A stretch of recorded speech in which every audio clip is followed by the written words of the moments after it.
The following is a presentation of Sertoba Media and Comey Media, Incorporated.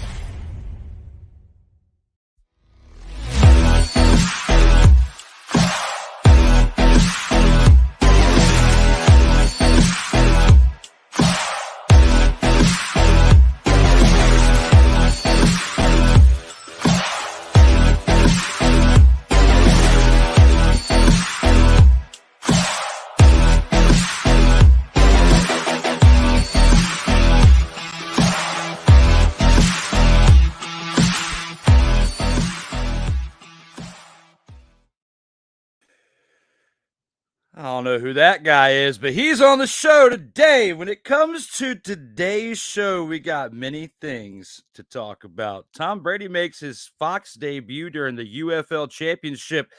His arch nemesis, his best coach of all time, is dating a 24-year-old former cheerleader. All right. We got some more Chiefs players getting in trouble out here in these streets.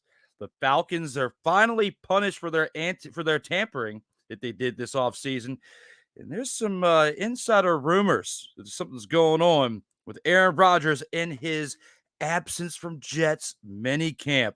All that and more on this edition of Total Football Talk.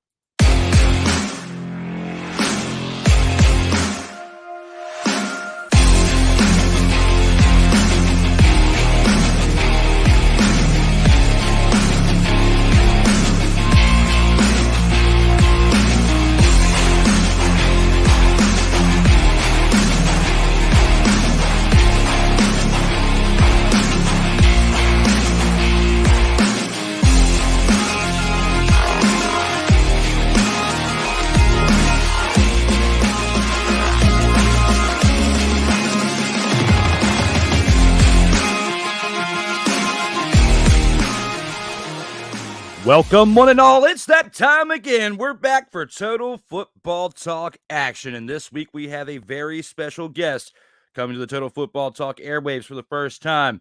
You've seen him on the In or Out Sports Debate. You've seen him with a lot of different projects that I've collaborated with, like Snowman in the Morning and several other things that he does out there to contribute to the sports media, especially with Belly Up Sports, Belly Up Media, and the many other contributions he makes, as well as to his main show, No Credentials Required, out here in these streams. Give it up for Ryan McCarthy. Welcome back, brother, to the airwaves with me. Happy to be back on these streets and these streams with you, Drew. There it is. There it is. You know somebody's watching when they already know one of my coined catchphrases. Well, not coined yet, but I'm working on it. But hey, it is something that we got to live by because we literally are floating out here in these streams right now. People who didn't watch last night's episode of D. Willie in the evening, you can see the unveiling from that hair to this hair right here. And again, if it gives you a magic trick like it just did for me, it went from this to this. That's like some Houdini-like stuff. But we'll talk about that on the season 2 finale next Sunday, where we discuss the whole journey of the hair, pictures, videos, and highlights from different shows throughout that time frame. But today, we are on Total Football Talk. Ryan's filling in for Cole today, as you'll see Cole tonight on the In or Out Sports Debate, episode 111. But to save my man from going 6 feet under, I didn't even want to try to get him to do 3 shows in one day. So Ryan is being a true legend today and filling in for another legend, so we can have things going out here in these streams all day long, from morning to now afternoon to night. So Comey Media is busy today. You got Cole in the morning, you got this right now, and then if he shares it, you got the In or Out Sports Debate on there later tonight. But the most important thing is we got some great things in football to talk about on this show today.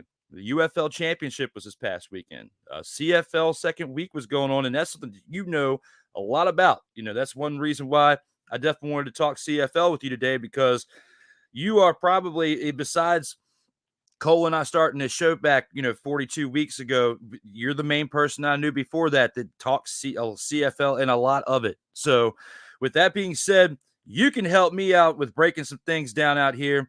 We also got some NFL action, but before all that, we got to take this into the opening drive. All right, let's go. We got trips, right? At 42, 989. On two. Ready? Break. That's right. Here with the opening drive, we got to recap this past weekend and this past weekend's week 2 action.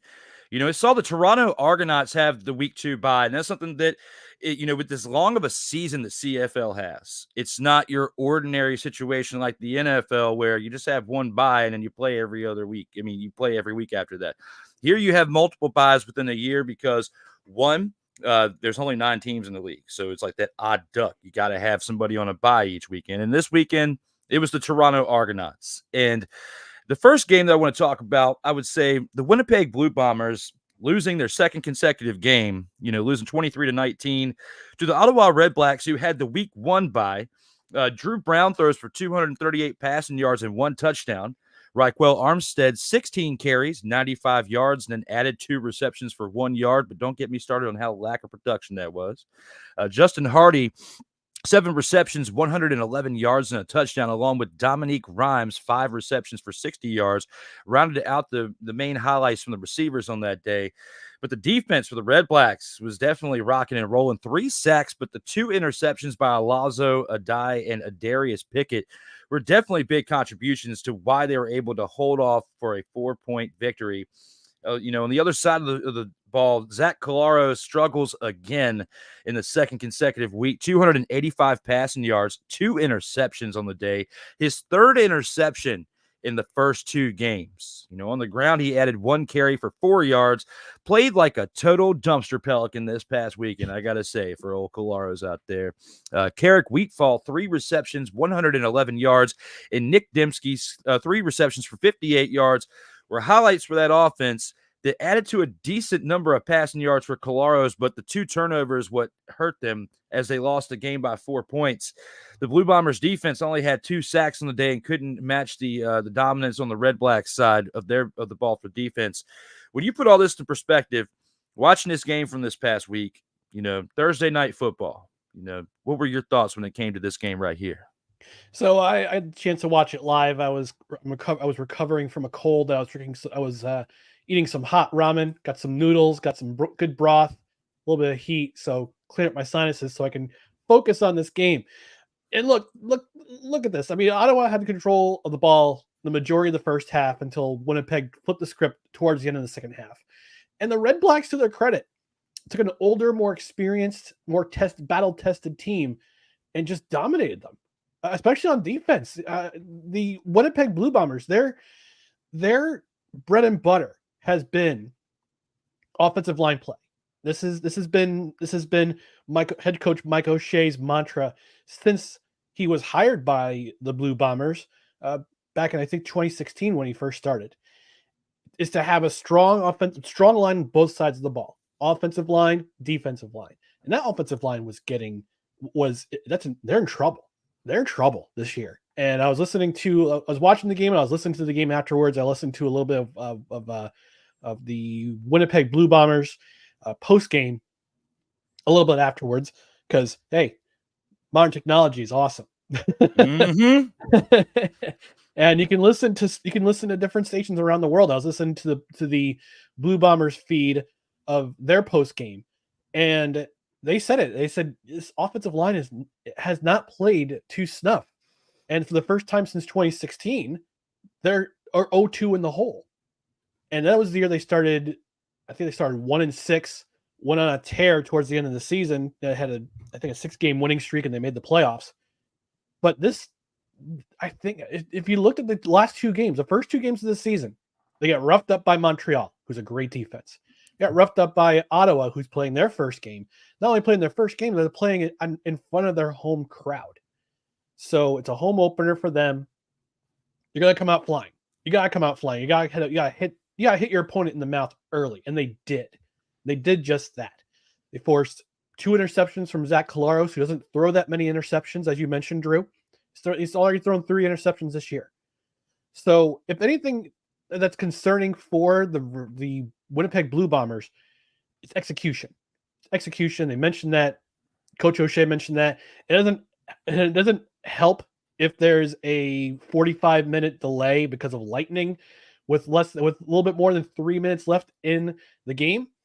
That kind of took the momentum away from both sides, at least. And looking at this game, the Redblacks, I've got a good feeling about this Redblacks team. I got a good feeling about the Redblacks team. Now they need to clean up a couple things. They had 9 penalties for 105 yards. And you could also argue that the Blue Bombers were missing two quality contributors on offense. Brady Oliveira was out with a knee injury. Kenny the King Lawler was out with a leg injury, shoulder injury. Excuse me, shoulder injury. So Collaros is missing a dependable dependable runner. Although Johnny Augustine did a great job filling in for Brady Oliveira, he's not the bell cow running back that Oliveira is. So he's missing that. So there's a little bit of it doesn't put the emphasis on the pass if you're missing your best running back, and it also doesn't help that your best wide receiver is also out of the game. So you got to depend on other targets, and you did that. You got Dalton Jones, you got Brad Wolotarski. They're two dependable veteran targets. And as you might have mentioned, Kerry Wheatfall, the rookie, 3 receptions, 111 yards. One of those receptions was a big reception that led to a touchdown by the former NFLer Chris Streveler. But this was a tale of two teams. Ottawa's young, they're hungry. I'm starting to wonder if Drew Brown has another great game, if the Redblacks have found their answer at quarterback after going through so many guys over the last couple of years. Jeremiah Masoli, poor Jeremiah Masoli. He's on the 6 game. He's already on the 6 game injured list, and he gets run into during this game, and he's hurt again. That guy can't catch the poor dude. But overall, this game was entertaining. I play the game. Let's go back to what you mentioned about Justin Hardy. He's been on my radar since last year. He emerged last year as the premier receiver for the Redblacks, and he's continuing that. And he has great chemistry with Drew Brown. And the best play of the game came with 57 seconds left. Damon Webb knocks away what looked like a sure touchdown pass to Dalton Schoen. Knocks it away, force a third down. They force the third down conversion. They force it back to they get the ball back, run out the clock for the safety, give minimal time to the Blue Bombers, and fade out complete. Game over. Redblacks 1-0, and Winnipeg slips to 0-2. So, I find this pretty interesting because the Redblacks have been towards the bottom of their division for the past few years. They've been, past few years, they've been in the bottom of the East Division, like next to last or last in the past few years, right? The Winnipeg Blue Bombers have been first in the West Division for the past 3 years. Now, and that possibly longer than that, but my research numbers only went back through 2021. So, but the whole point of that is the Blue Bombers have been a really good team over these years. The Redblacks, not so much. For your prediction this early after 2 weeks, we got a long season. We've once the UFL season started, we've got football to the end of the year, which is phenomenal for those of us who love football, who are fanatics for football. Who do you think between these two teams by the end of the CFL season will have a good chance to compete for the Grey Cup after the way they've started these first 2 weeks? I mean, the Redblacks only 1 game in, but then you got the Blue Bombers who have been at the top of their division in the West Division for several years, and now they're 0-2 starting out. Can they bounce back from this and end this season on a good note, potentially contend for a Grey Cup? I think they do. I think Winnipeg does, based on the fact that this team's been around together each other forever. Since 2019, they won their first Grey Cup together in 2019. Mike O'Shea's been building this team, and you got a bunch of veteran guys who say, "Yeah, this is our culture. This is our culture here. We expect to win every single game." And they've done it since 2019. They did in 2019. They won the Grey Cup. 2020, we all know what happened there. 2021 shortened season, they win a Grey Cup again. They come back to the Grey Cup for 4 straight seasons. They've been in the Grey Cup game. I expect this team to learn from their mistakes. They have, and they've done that over the last 6 or 7 years they've been together. Now there might come a point where I think they have their come to Jesus moment after this week, and they turn things around. They got believe what's they got this week? They got BC this week. That's gonna be a tough British test. Columbia. The British Columbia Lions. That's gonna be a tough test, especially what they did on 50 Cent night this past weekend. Yeah, we'll definitely get to that here in a second. And I mean, the Lions, they're not 0-2 like the Blue Bombers. They have, the Blue Bombers, I feel like, have a lot more to lose at this point because, if you lose a third straight game, that's definitely not going to be an easy thing to come back from. I mean, we've seen teams go 0-4. I mean, look at the UFL and what happened the year prior, and you have a team that starts out 0-4 and then turns it around. They were 0-6. They finished the season 4-6 and still somehow made it to the championship game, and that is the Arlington Renegades, and won the championship with a 4-6 regular season record. He tried to do something similar this year. Didn't quite work out because you had the Birmingham Stallions in the league, which we'll touch up on that when we get to the UFL Championship. But back to CFL, the way it's structured and the way things are, I'm saying right now, if the Blue Bombers lose this weekend to the Lions, which we'll get to that game here in a little bit, I don't think that they have any shot at winning the Grey Cup this year. And it'll be interesting to look back on this episode at the end of the CFL season and see where they stand at that point. Before we go to the next game, I want to acknowledge some comments right here. Playmakers in the house saying Total Football Talk with Fresh Cut Drew and Ryan McCarthy, says the playmaker out here in these streams. Welcome back to the show, brother, for tuning in. We appreciate you. And I'm going to tune into Monarchs of Wrestling tonight. We got in or out sports debate starting a little bit earlier tonight because Cole's going to be on there, but we'll cover that a little bit more before the end of this show. Sick Dicky has some things for me to read as this edition of Total Football Talk is brought to you by Sleazeball Meaty Subs, Raging Cajun Subs. Feel the burn, taste the spice. Keep enjoying the subs. And Godsmack Thirst Quencher. It isn't just good, it's Godsmacking great. Hopefully I did good reading those because I am not Cole Johnson, but I do an okay job out here in these streets. Shout out to Boston, Massachusetts. Godsmack.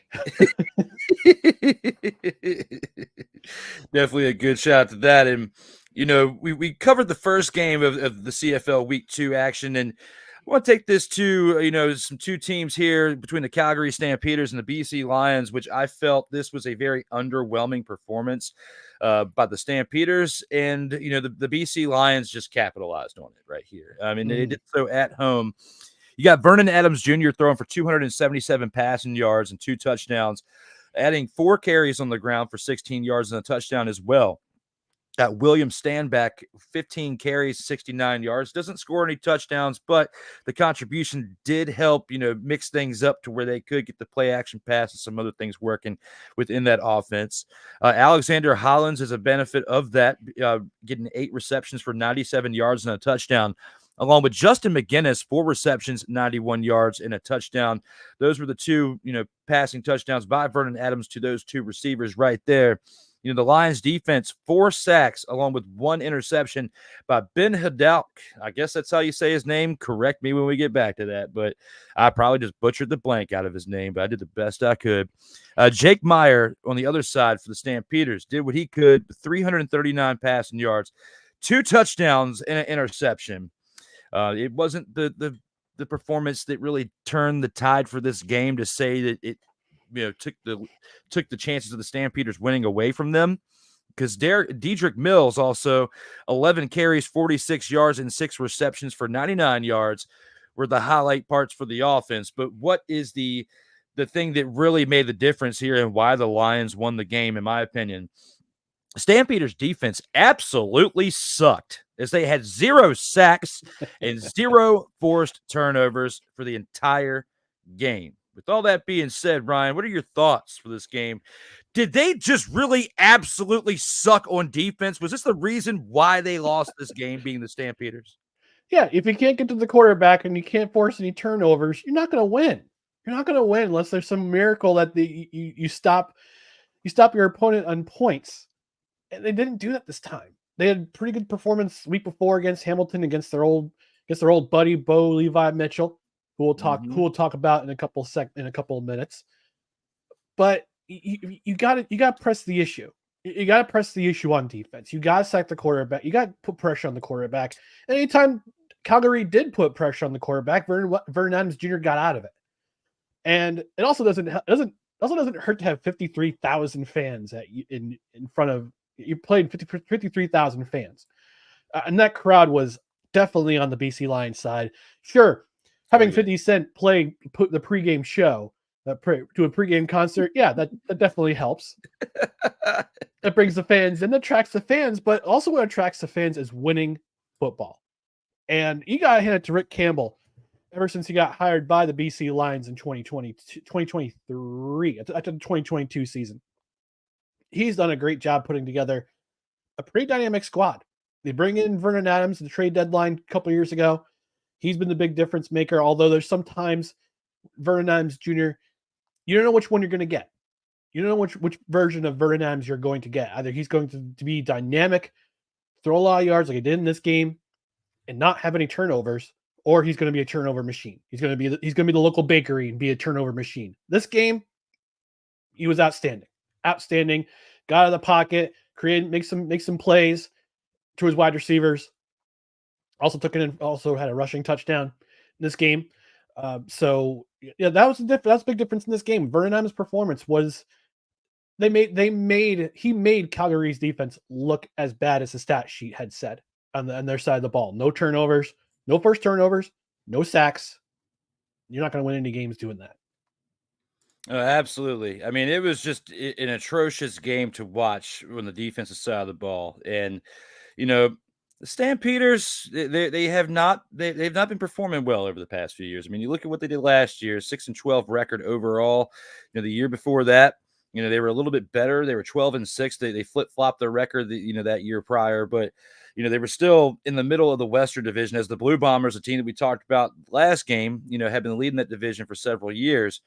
This Stampeders team, a team that Brett the Hitman Hart is a fan of. Okay, you and I both, we know our wrestling. Okay, and we can talk about that. Of course you do. I see those belts behind you, man. There it is. Yeah, you got the Sartoga Media Championship right there behind me. That beautiful big sexy belt. Shout out to my guys over at Championship Culture who custom made that for yours truly. There's a lot of microphones inside that. You can't really tell, but all this is like little mini microphones all up in here.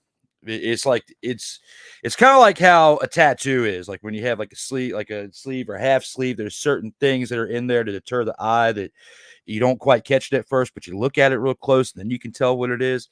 That's basically what it is. So from afar, it's a regular looking championship, but it's got some custom stuff. You got me all hyped about that now. But back to this. The Calgary Stampeders. Brett the Hitman Hart, fan of this team. I don't think he's a fan of the way they've been playing, though, for quite some time. They have been playing very underwhelmingly, especially when you think about the history of this franchise right here. Is there any way that this team, in your opinion, throughout this season can improve from their 6-12 record last year and have a chance to contend during this playoff, the 2024 playoffs? Boy, that's a big ask. That's a big ask. I don't know. Edmonton's improved, although their record doesn't reflect it. They've improved. Saskatchewan, 2-0. We'll talk about them in a few minutes, but their Corey Mace has them playing great ball the first 2 weeks of the season. Winnipeg is who they are. If Winnipeg takes a step back, and Calgary might follow, and you got BC who is in the mix. They were the mix last 2 seasons, going to the West Division final.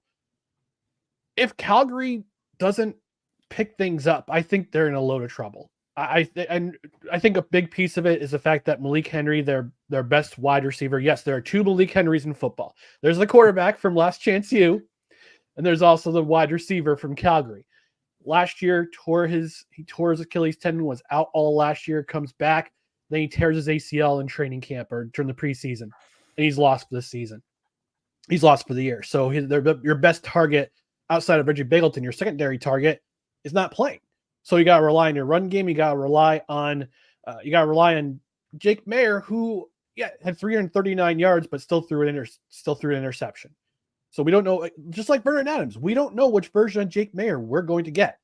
And the fact that they moved on from Bo Levi Mitchell after the 2022 season, they tend to do that. They're very, John Hufnagel is very Bill Belichick in his methodology. You develop talent, and when they start to get too good, or they want to rise, they want a paycheck, they want to get a paycheck, they go somewhere else. You've seen little bits of Calgary Stampeders on. You see them on Toronto. You see them on Montreal. They go to the East and they get a nice paycheck, and they develop all over again. So they've been consistent, but this team, it's going to depend on the quarterback play. I think Jake Maier, he's a good quarterback, but I don't know if he's the guy to take them over the top. And you had Bo Levi Mitchell for so long.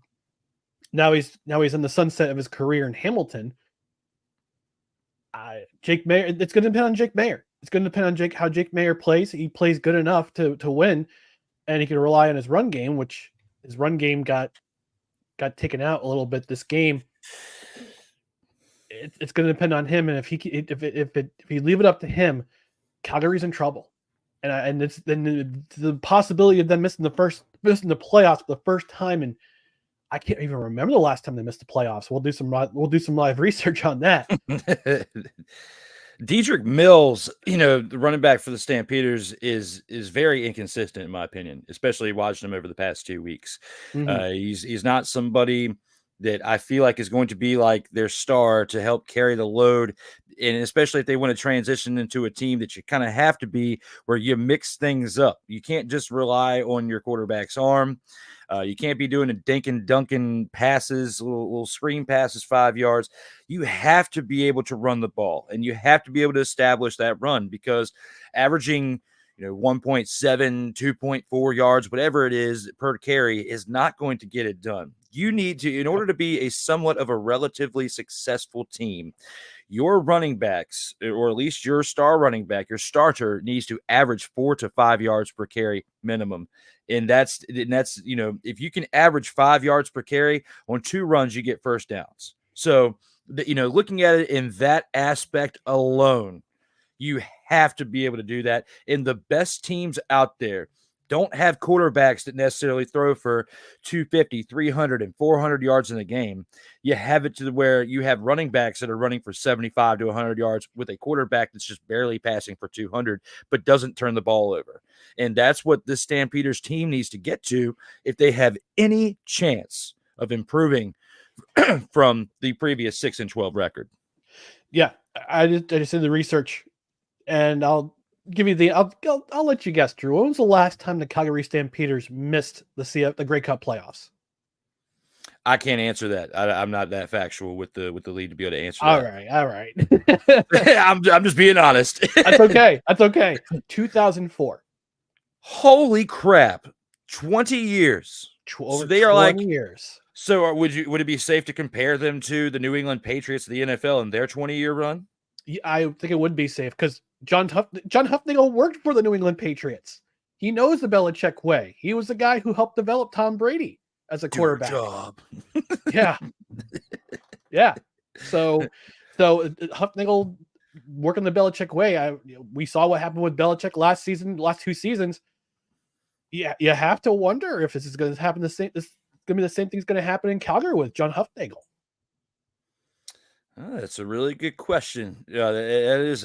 You got me my gears spinning, thinking that we could be seeing some ousting now. So, how many Grey Cups does he have in that time period? John Hufnagel. That's something that I'm interested in now, because I wonder if he'll get that same kind of treatment that the hoodie got on his way out the door in New England. If they will basically mutually part ways, or if he doesn't have as much of an established career that where they're just going to just boot him out. I don't know, because the hoodie at least was able to be let go respectfully. In this case, I'm just wondering how many Grey Cups he has in comparison. I mean, it's the Super Bowl of the CFL. So, as a player, he won 2. As a coach and as team president, he's won 3. Okay, so but they're consistent. We can call him the half hoodie. Half hoodie. The half hoodie, because he's got half the championships. And the hoodie also had 2, not as a player, but as an assistant coach. So I guess that you can compare that. That makes him the half hoodie. That's what that from now on, when we talk Calgary Stampeders rest of the year, I mean, not Calgary, when we talk this team rest of the year right here, I'm going to be calling him half hoodie. It's just how it's happening for the rest of the year. If anybody gets offended, let me know here in the comments, and I'll do my best to work with that. But with that being said, we still have 2 more games to cover for this CFL Week 2. This next game was a little bit more interesting. I'm not really a fan of the home team's name. I miss calling them the Edmonton Eskimos. Can you at least, before we cover this game, because I've been wondering this, but I keep forgetting to research it, but I know that you probably know the answer. Why did they go from the Edmonton Eskimos to the Elks to begin with? It's stupid. I don't agree with the name. I don't like it. Because it's the same as anything that happened in 2020 when they changed the Washington commit. They call it now the Washington football team, and the Cleveland Indians became the Cleveland Guardians. Corporate pressure. It's corporate pressure. I mean, I understand the Commanders and the Washington football talk. I know Washington football talk. The Washington football team. That's the gridiron football report right there. There it is. It's your bing for the day, Kyle Nash. Bing. But hey, I miss calling them, Washington team of football, WTF, because I like that name better than the Commanders. I understand. Am I a fan of it? No, we've circled back through that several times. But for this team right here, I still don't understand how that's anywhere close to what the Washington, formerly known as the REDSKINS, and the name change that needed to happen there. Now, if you are going to change it, this is a very similar situation to that, to where if you're going to change it, at least change it to a good name. And both teams that we just talked about did not do a great job with that. Like when you get traded or signed or drafted by the Elks, it's not really as exciting as getting drafted by a team with the name with my favorite team name and the Roughriders. Okay. Mm-hmm. That is my favorite team right now. And I'm going to talk about that more in a minute when we get to the game of the week. But for this right here, I have to say, between the Montreal Alouettes and the Edmonton Elks, it was a pretty good game overall. It was not like the game that we just talked about a couple minutes ago. This one was definitely interesting. It was not a snooze fest like in the previous matchup. As Cody Fajardo for the Montreal Alouettes had 269 passing yards and 2 touchdowns, along with 4 carries for 27 yards. Walter Fletcher added 12 carries for 82 yards and a touchdown, along with 3 receptions for 61 yards and a receiving touchdown. Kayon Julian Grant had 6 receptions for 89 yards. Big thing here is the Alouettes defense came through big with 3 sacks on the day and 2 interceptions by Nafiz Lyon and Kabian Into. Their kicker, David Cote, definitely contributed as well. 1-on-1 on field goals. It's not a big stat, but that one field goal was for 53 yards and was the difference maker in this game when you look at the final score, because they only won by 3 points. Was it the final score that they had? No. Had he missed that field goal, they might not have been in the opportunity to win the game in the fourth quarter. So putting all that in perspective, have to give shout out to the kicker, and they don't get enough love on special teams. But you watch this show, you definitely see Cole and I have been giving love to Jake Bates of the UFL, and now I'm giving love to this guy right here for doing his job for the Alouettes. As you look at McLeod Bethel-Thompson on the other end of it for a team that has a terrible name in the Elks, threw for 300 and passing yards, for 2 interceptions. Those 2 interceptions definitely made a big difference, along with the 1 carry for 8 yards that he had. The Elks running backs without Bethel-Thompson's 8 yards, and this is kind of like a repeat from last week because it was actually a worse stat line, but it was still bad enough for me to include it in this week's slate. The Elks running backs without Bethel-Thompson combined had 14 carries for 64 yards. I mean, it's not as bad as last week, but that number needs to improve. Like we were talking about earlier, your running back core should be averaging 75 to 80 plus yards per game in order to give you a chance to win. Now, because they weren't that far below that stat line, I believe, in my opinion, that's why the game was as close as it was, because they were doing a much better job at establishing the run than they did the week before. And it's like you had said earlier, the Edmonton Elks have improved from where they were to where they are now. Just not their name. Their name still sucks. But other than that, everything else is pretty good. Curly Gittins Jr. also adds 7 receptions for 93 yards on the day. And Dylan Mitchell's 5 receptions, 61 yards. They did a decent job with mixing it up there, but it just wasn't enough to get the Elks a victory. Along with their defense having 3 sacks, they again didn't play like slouches throughout this game. They just need to establish the run a little bit better, in my opinion. Am I on point with that thought process for this Elks team as far as they need to continue to increase the demand for the run and to improve there? Or is there something else that I'm not stating that you're seeing that they need to work on if they want to have a chance to continue to elevate their game throughout the 2024 season? Well, I don't think the running game was the fact that I don't think it was the Elks, or let's compromise. We'll call them the Elkamos. How about that? There it is. I like it. I'm going with that. I like it. We're going to call them that from now on for the rest of the season. The Elkamos. I'm not sure if it was just the fact that they were having trouble establishing a running game. I think the fact that Montreal's run defense was just that solid that night. And I'm going to give you a name here. It might sound familiar to you as a UFL fan or XFL fan or a UFL fan. Darnell Sankey, once of the Arlington Renegades, was part of that championship team. Joined the Montreal Alouettes on September 11th, 2023. Their record since Darnell Sankey joined them is 10-0. 10-0. That's how big of a difference that Darnell Sankey has meant to this defense. And yes, they have Noel Thorpe, who's one of the best defensive coordinators in the CFL. They brought in Sean Lemon, who's still appealing his suspension for gambling. He's appealing so he can still play.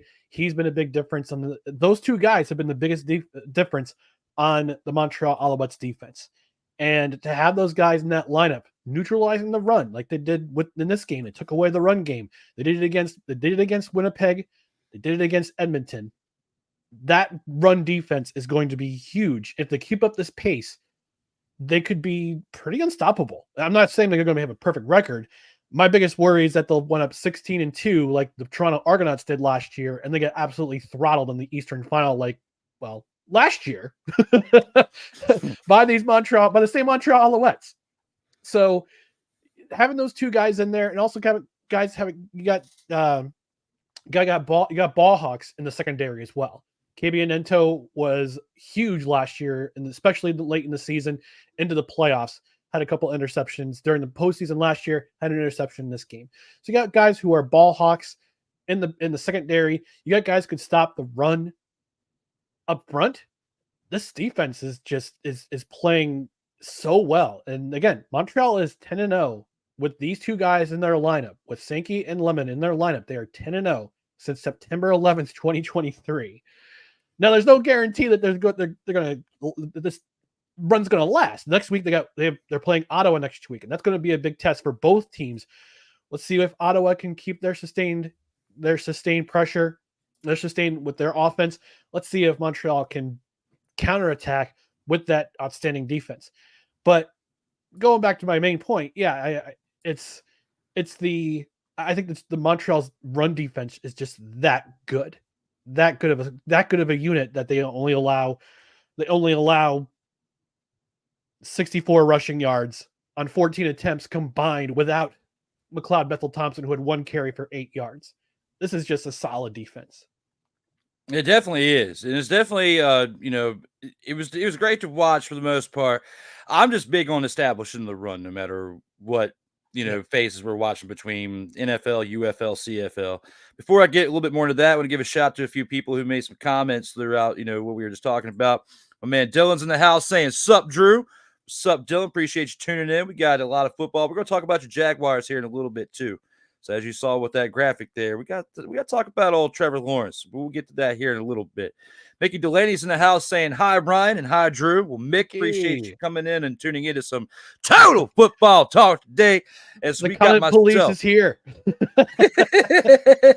The comment cop, yes, is in the house. Ike is here and says, "Yo." Well, Ike, we appreciate you. Keep it on lock, or the comment cop will come after you out here in these streams. Being Mickey Delaney. And if you're tuning in for the first time, no matter if you're watching through Twitch, X, formerly known as Twitter, what else is streaming on? YouTube, and other stuff that is going to stream to you later. Make sure you subscribe now and never miss out on new content. And Ike also says, I dig El Camos with a Z. With a Z. Ike, when Cole's back next week, say that again. And then I want Cole to say it on the air. And then we get a clip out of it and put it in a commercial. That is my goal. If for Cole to say with a Z one more time, because it's been a while since I've heard it. It has been a while. Yes, I miss it. But with that being said, gone through those games right there. The El Camos are doing it. They're not doing it enough as they fell just short. But like you said, they have improved a lot from where they were, when they changed from the Eskimos to the Elks. And if they listen to us, they will soon change it back to a half and half, but be it the Elkamos.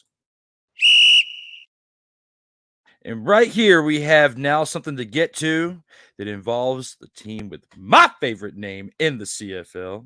And we have to take it to the game of the week right here. Let's unzip this thing up, bring it down as we talk about the Saskatchewan Roughriders. I love that name. It is my favorite team in the CFL, and they're undefeated right now, and for a good reason. They played the Hamilton Tiger Cats this past weekend. It was the last game of the weekend. And the one thing I really like about the CFL that I think the NFL needs to think about is having not just all the games mainly between the course of a couple of days. The CFL spreads it out to where you have, even though there's only 4 games in a week, you have a Thursday night game, a Friday night game, a Saturday night game, and a Sunday night game. This way, you have the opportunity for everybody to watch every single game who's a fan of Canadian football, okay? Now, I've seen the games mainly on TSN, which is not like a big broadcasting channel, but, you can still have access to the games. And in this game right here for the game of the week, it was this past Sunday night. It was last night, and you can go back and watch it if you haven't seen it. They do play replays on TSN. I believe there is a replay of it tonight or tomorrow. In this game is the one you want to go back and watch, in my opinion. High-scoring contest, a lot of yards and production by both teams here to where it was back and forth throughout this contest and even into the fourth quarter. As Trevor Harris for the Roughriders, 390 passing yards for 2 touchdowns. The most surprising stat, though, is that we have a team that wins a game and they had very, very lackluster running game, in the entirety of it. And this is in comparison to all 8 teams that played this weekend. However, they still found a way to pull it off here at the end of the game as they had 33 rushing yards on 12 attempts. But the touchdown by Shea Patterson made a huge difference into why they, won this game, because they won by 3 points. And without that rushing touchdown, we wouldn't be talking about this like this on this day. Jareth Stern, 6 receptions for 112 yards, had a decent game in the week 1 action. And now in week 2, he's been a highlight of the receiving corps for the past 2 weeks, along with Keon Schaefer-Baker, 7 receptions and 109 yards, and hauls in the 2 touchdowns that were thrown by Trevor Harris that make a big difference on this day. The Roughriders defense, biggest stat line for them, an interception by C.J. Avery. However, that's his 2nd consecutive week with an interception. So when you think about that, he's been a big dynamic force for that team, and I would say a big difference maker into why they are currently undefeated to start the first 2 weeks. Brett Lawther, this is the stat right here that truly, I think, made the biggest impact for the Roughriders today because of their lackluster running game, is the fact that their kicker, Brett Lawther, had 4 completed field goals on 4 attempts for 49 yards. And that was his long on the day. But that 49-yard field goal was a big difference maker in that game. Someone that you talked about earlier that's still getting it done out here in these streets and on these fields, that's Bo Levi Mitchell, 380 passing yards for 3 touchdowns and interception, along with 3 carries for 36 yards. The old man's getting it done out there on that gridiron.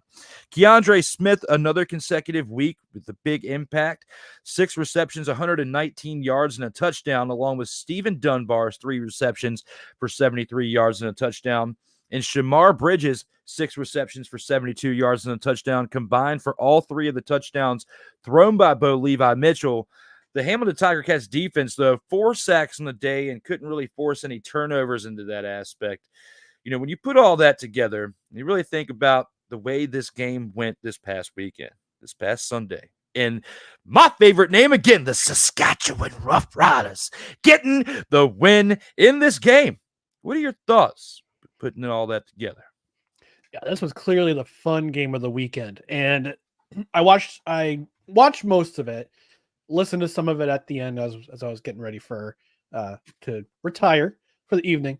I caught the highlights this morning of the game, and the last pass by Mitchell that bounced out of the hand of Shamar Bridges took you back to 2021 Grey Cup. It took me back to the 21 Grey Cup when that last interception that ended the game, it bounced out of the hands out of the receiver, out of the Masoli throws a pass, it bounces out of the hands of his receiver, winds up in the hands of the opposing team. It was game over there. And you feel bad. You feel for the Hamilton Tiger Cats, but this game was a shootout and it was enjoyable. It was such a joy to watch. 2 old quarterbacks, Bo Levi Mitchell, I think 37 years old. Trevor Harris, 38, 39 years old. 2 veterans going head to head in a shootout. It was such fun to see. Such fun to see. And Jared Stearns having a big reception to keep a drive alive, which led to Schaefer Baker's second touchdown. And then Brett, father and Lawther, 4 field goals, baby, including the game winner at the death to win the game for Saskatchewan. We talked about Corey Mace coming in and kind of changing things around as a head coach. He's got this team believing. Last year, if they went down, they were down as many as 13 in this game, and they wound up storming back and they wound up winning the game. Last year under Craig Dickinson, I don't think he could say the same thing. Corey Mace has this team believing. They're 2-0 to start the season. They put a beat down on Edmonton the week before. They come back, they claw their way back, no pun intended, because of Tiger Cats. They claw their way back into this game, down 13 to win it. Their defense forces turnovers. Although I was a little bit worried in the beginning of the game, or throughout the game, excuse me. That secondary was getting burnt. They were the Eli Apple of the CFL. They were getting burnt throughout this game. But they put their heads back together. They screwed their heads back on straight, and they wound up actually getting the turnover that was the difference maker in this game, which led to the game-winning field goal. So, got to hand it to the Corey Mace and your Saskatchewan Roughriders there, Drew, for staying in it and winning this game. Now they're 2-0. For your Brett father-in-law comparison right there, I got to give you the Charlie Murphy.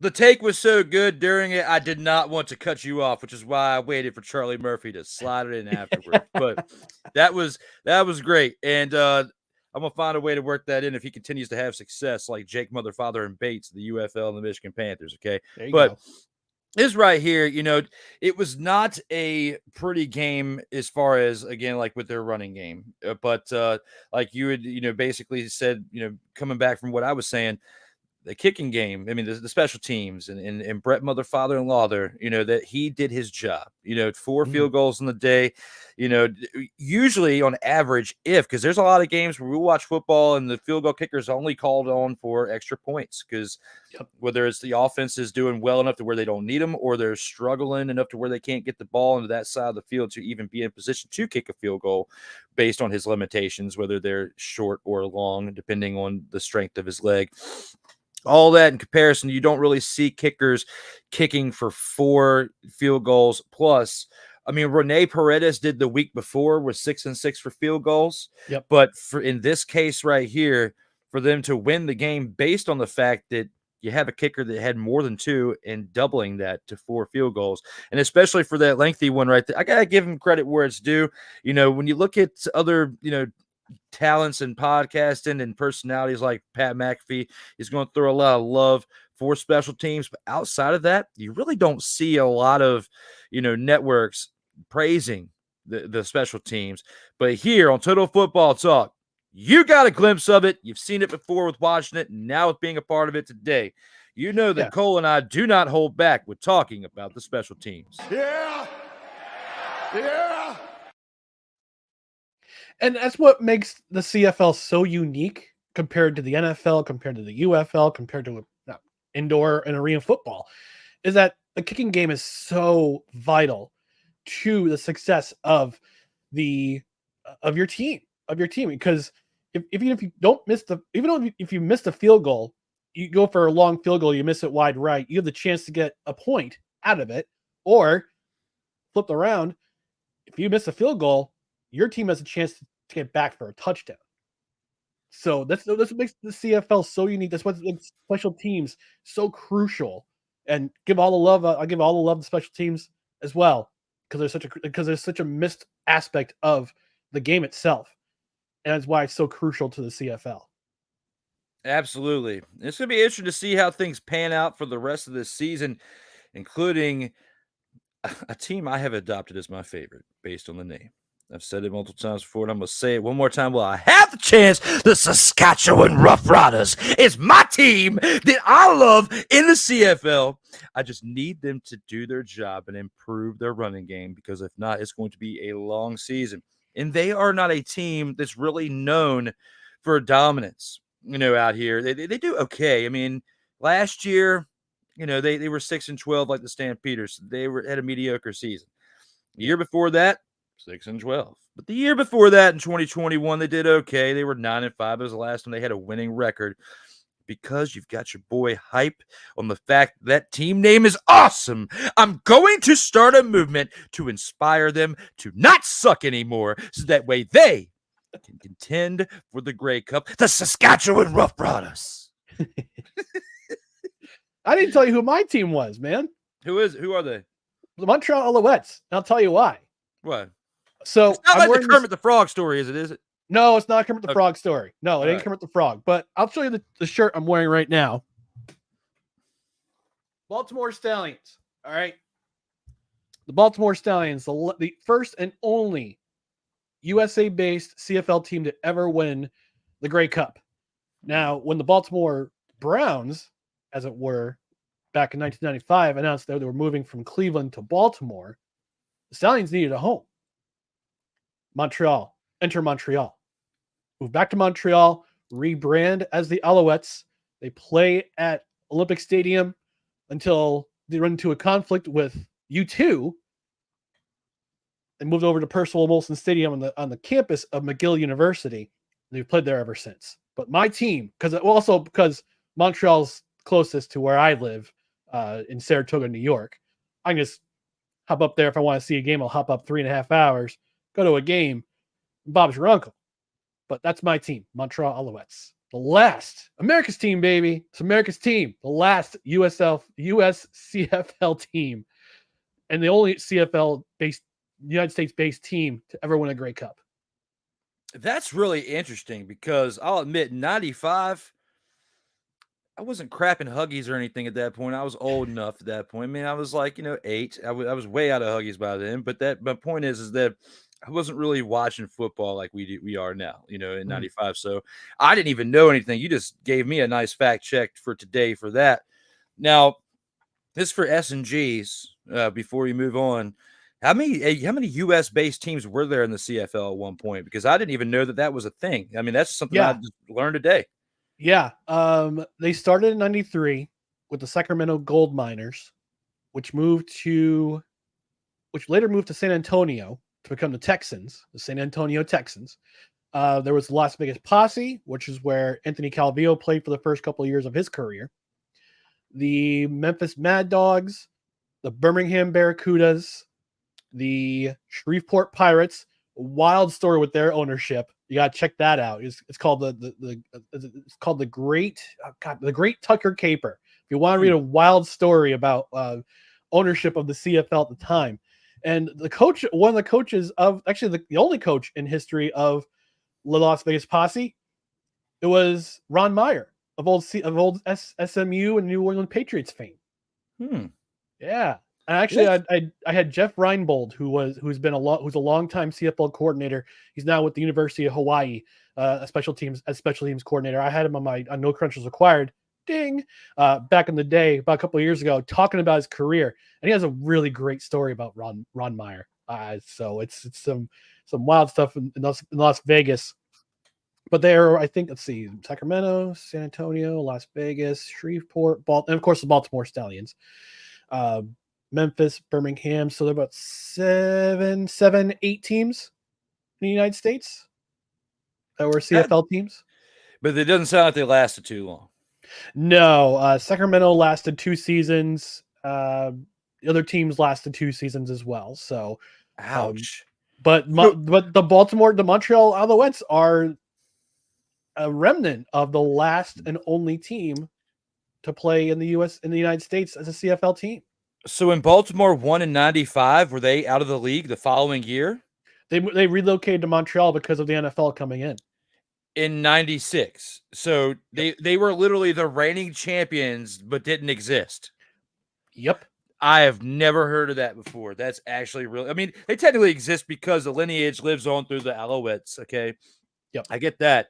But I've never and somebody out there in these comments between all 4 platforms this is streaming to right now, I mean, correct me if I'm wrong. I have never heard of a team winning a championship and then had to relocate during the offseason before the start of the next season. That's crazy. That's wild. And that's cool. The coolest part is you actually have a shirt. It was for that.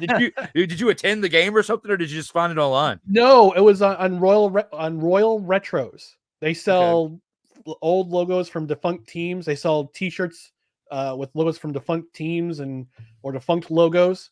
And I happened to see that shirt. I'm getting that shirt. That's fire. I like that. That was definitely cool. And Dylan says special teams are special players, brother, and they really are. I mean, they can make or break your game right there. And depending whether it's kickoffs or punts or field goals or whatever it is, and then to, defend the play as well after you've made it. That's the key there too. So definitely a big statement there by him. And yeah, don't remember hearing a team do that. I don't, man.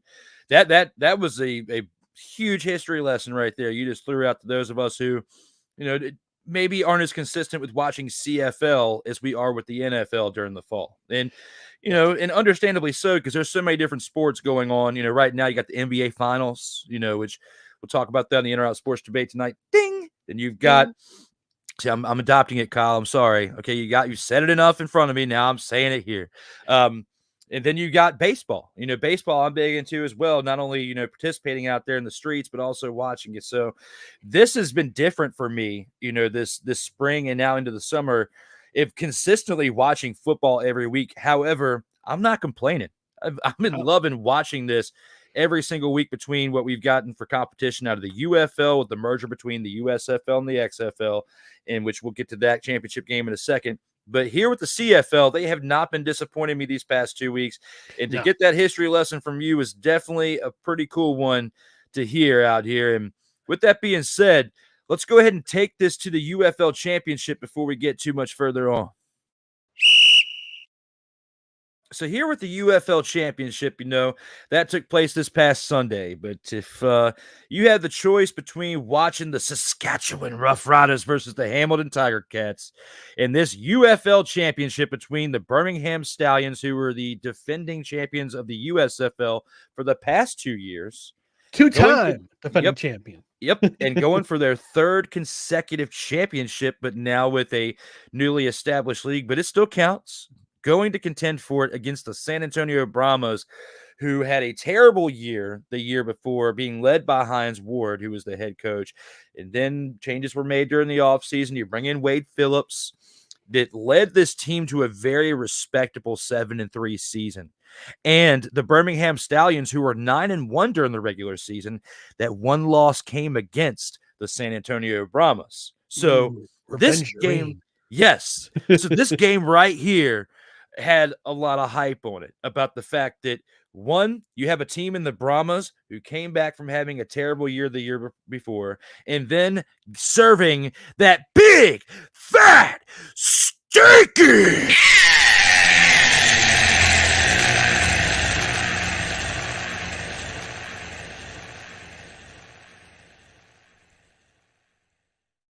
team right here during the regular season. And the hype was, could they do it again? And the question is no. They got their tails whooped. Really, really bad. They're losing 25-0.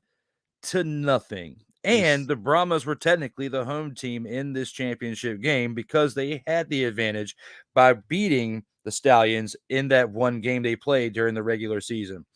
But the numbers here, and I promise I was pretty spot on with these stats that I've sent you in the slate.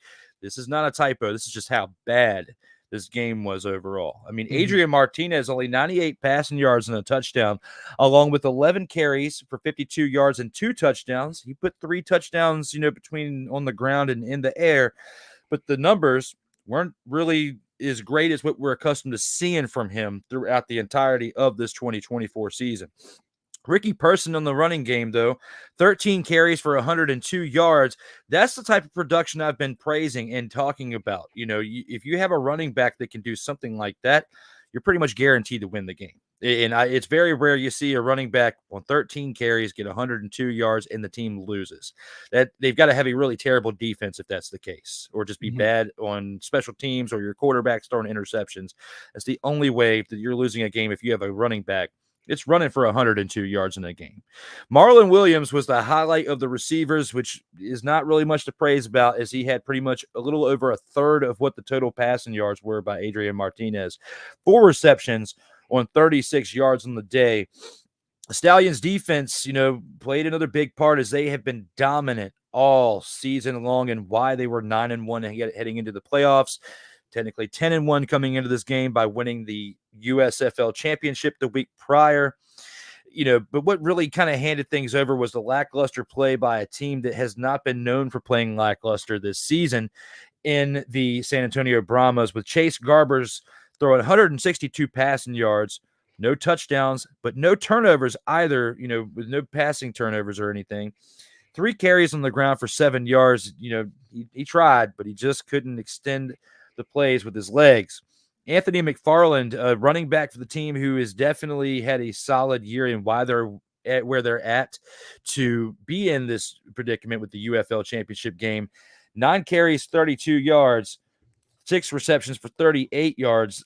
The sad part about that is the almost combined 100 yards on the day was the highlight for the San Antonio Brahmas, as their leading receiver had 5 receptions, 1 less than him, a few more yards at 49 yards. That being Calvin Turner, really didn't do enough to get by. With the Brahmas defense absolutely royally sucking, with 0 sacks or forced turnovers like the team we talked about in the CFL.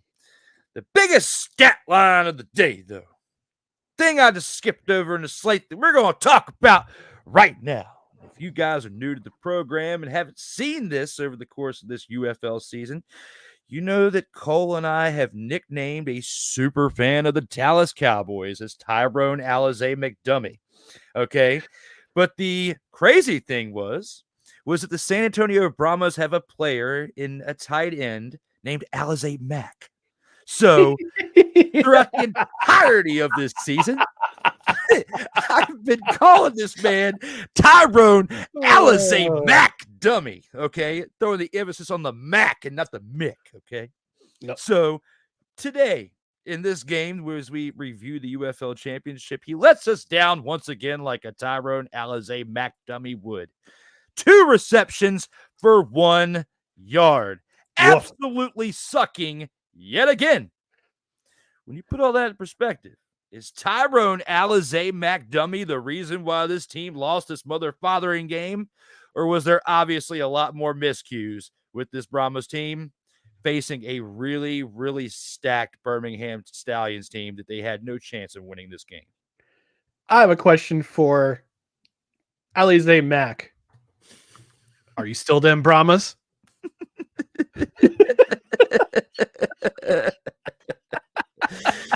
What? Delete! Delete! Delete! Delete! Delete! Delete! I rest my case. But in all seriousness, though, I mean, I watched a little bit of the highlights. I'll be honest. I haven't watched too much UFL, if any UFL at all.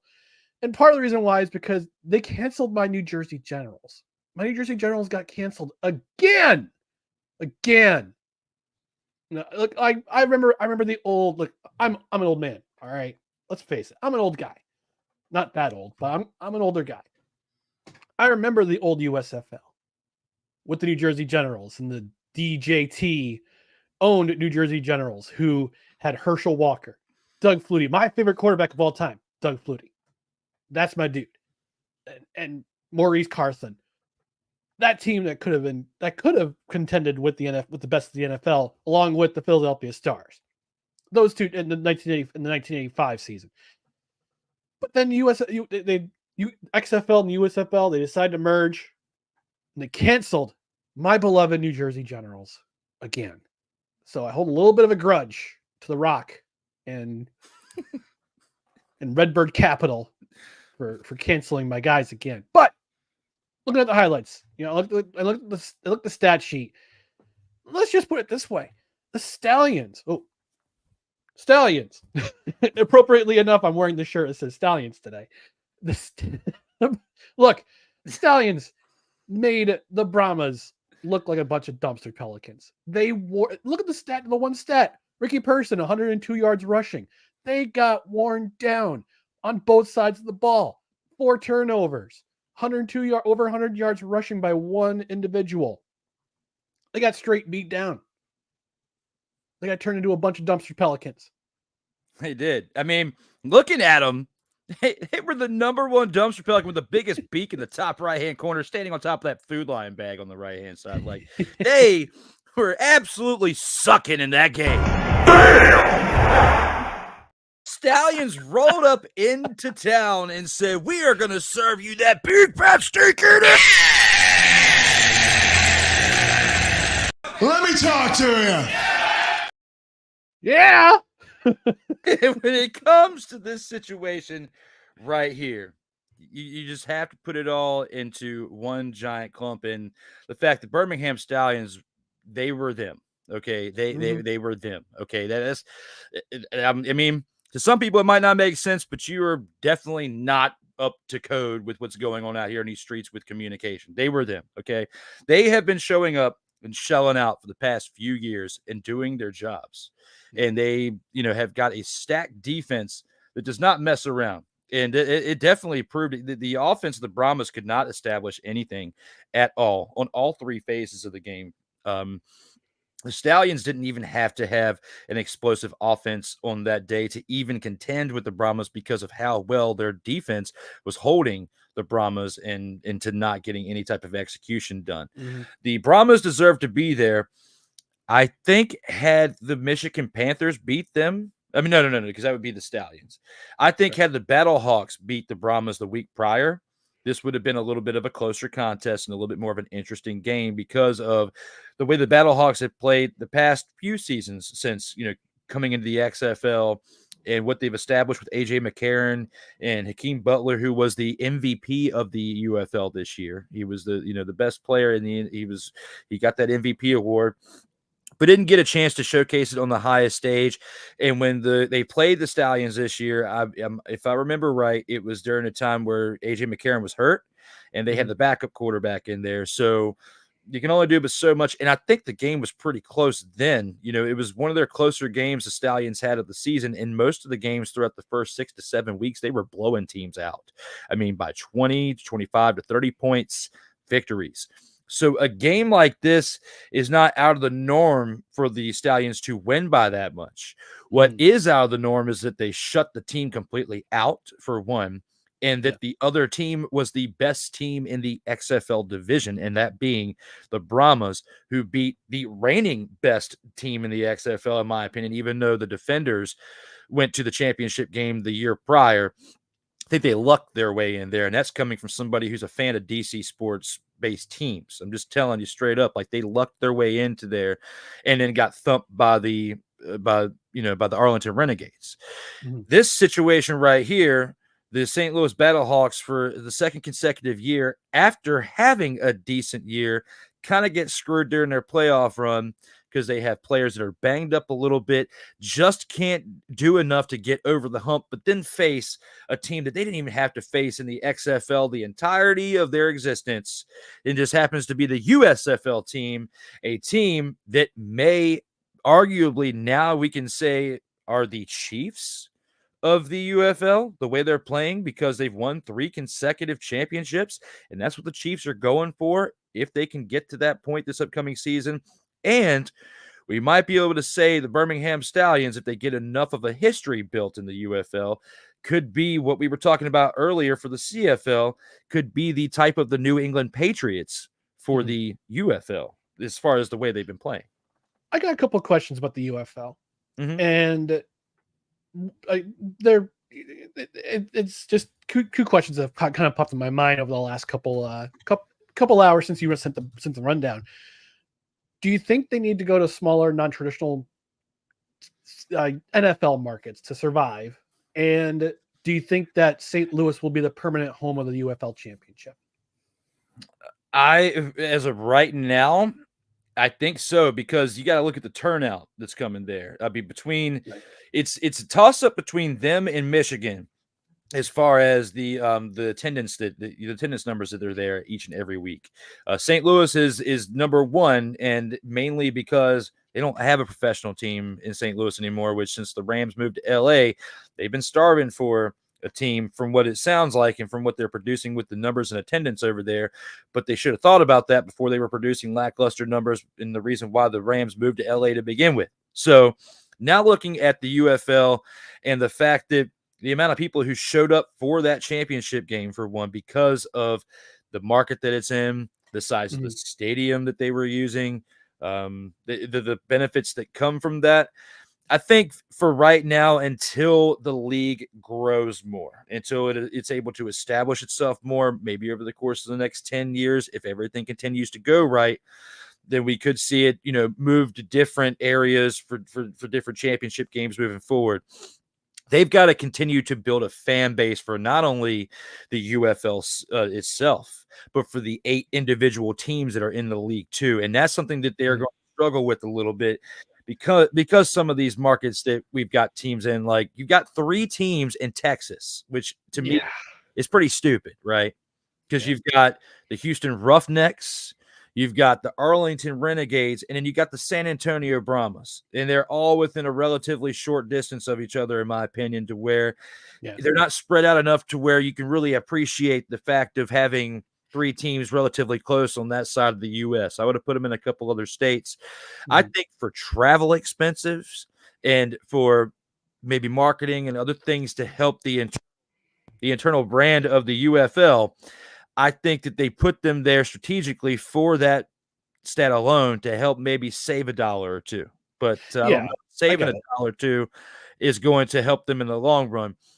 I think merging with the USFL definitely helps, because, I mean, we now have a team that we're seeing out of Birmingham that we wouldn't have seen had we not had that merger. I mean, the way that things were spread out before. I know you miss your Generals. I know you're a little bit turned by that. I get it. All right. I'm a little salty. Yeah. Yeah. And Cool McCain feels the same way about the Philadelphia Soul. Okay. We talked about that. And he's saying that I'm only just as hype about it because the DC Defenders are still there, but they absolutely suck this week. So I can't, I mean, not this week, but this season. So I cannot get, but so excited about the team.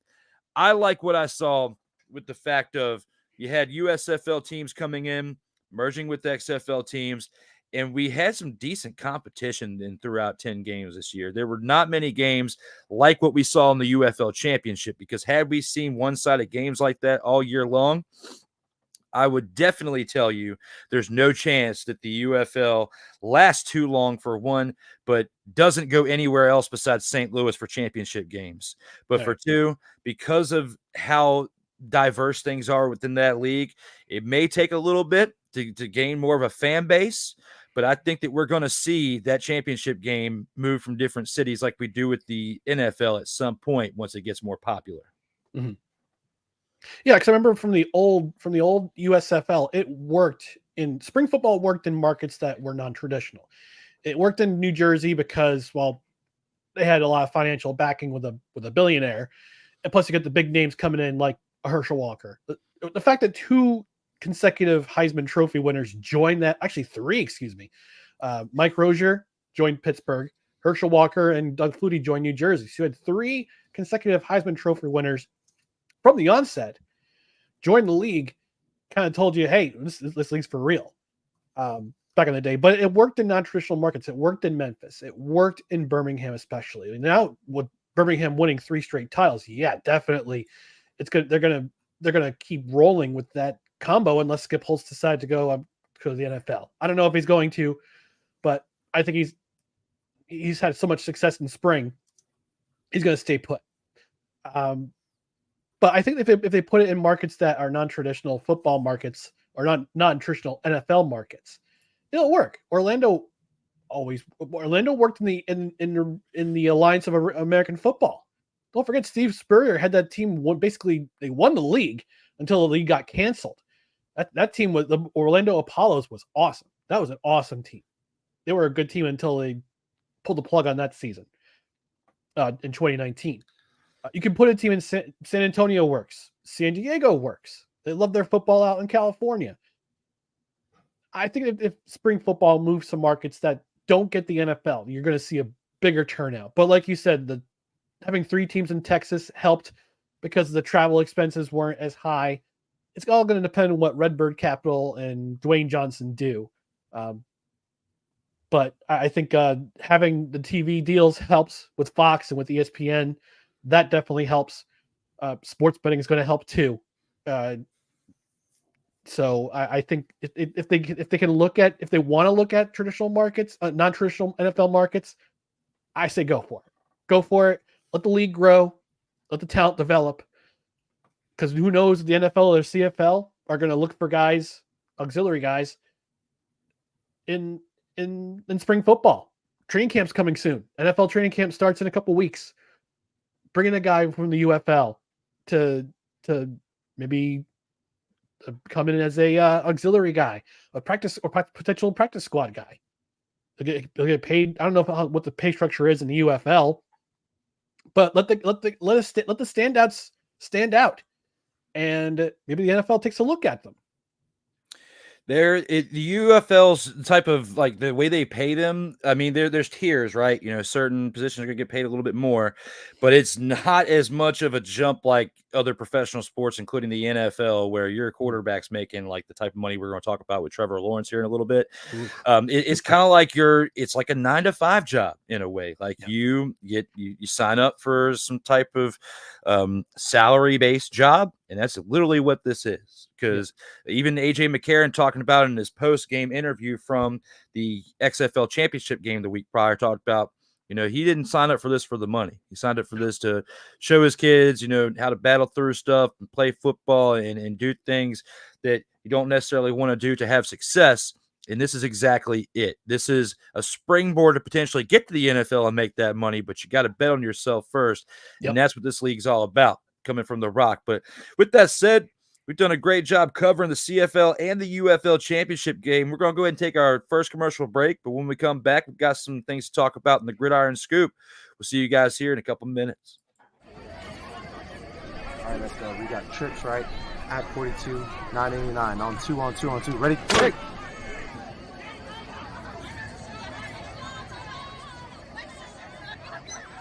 We're just getting started. Total Football Talk will return right after this.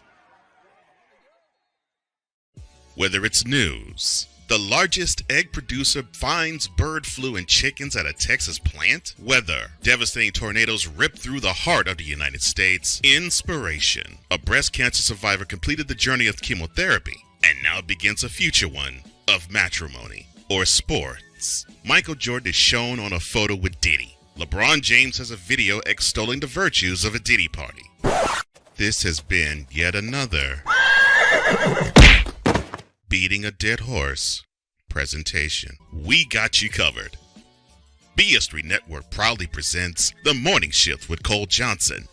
Live every weekday morning beginning April 29th at 8 a.m. Eastern, 7 a.m. Central.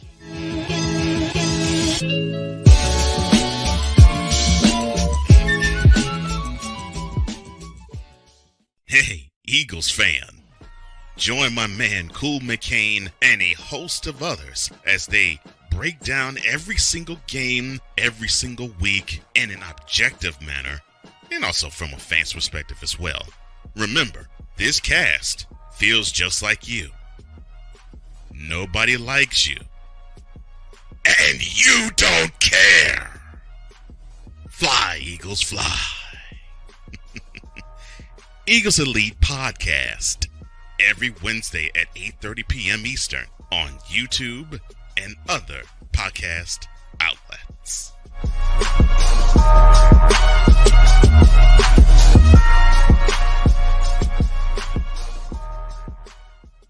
Everything Boston. I love you morons. New Kids on the Block, New Edition. Dear whatever the law firm is.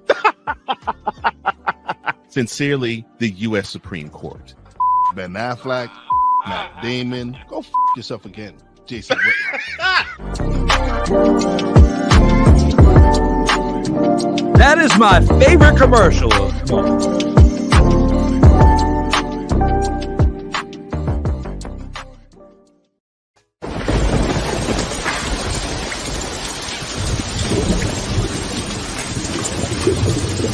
Welcome back to Total Football Talk, your source for hard-hitting gridiron action. We are back for episode 42. Special guest Ryan McCarthy is in the house. Before we get back to him, we will talk about Show Me the Money. The Jaguars make quarterback Trevor Lawrence the highest paid player in NFL history, and we will definitely get to that here momentarily. But welcome back to the program from the commercial break. Myself and special guest Ryan McCarthy, as stated, are here to bring you the 42nd consecutive week of Total Football Talk. And with that being said, we have to take this unit into the gridiron scoop and talk about some topics we have at bay for that one.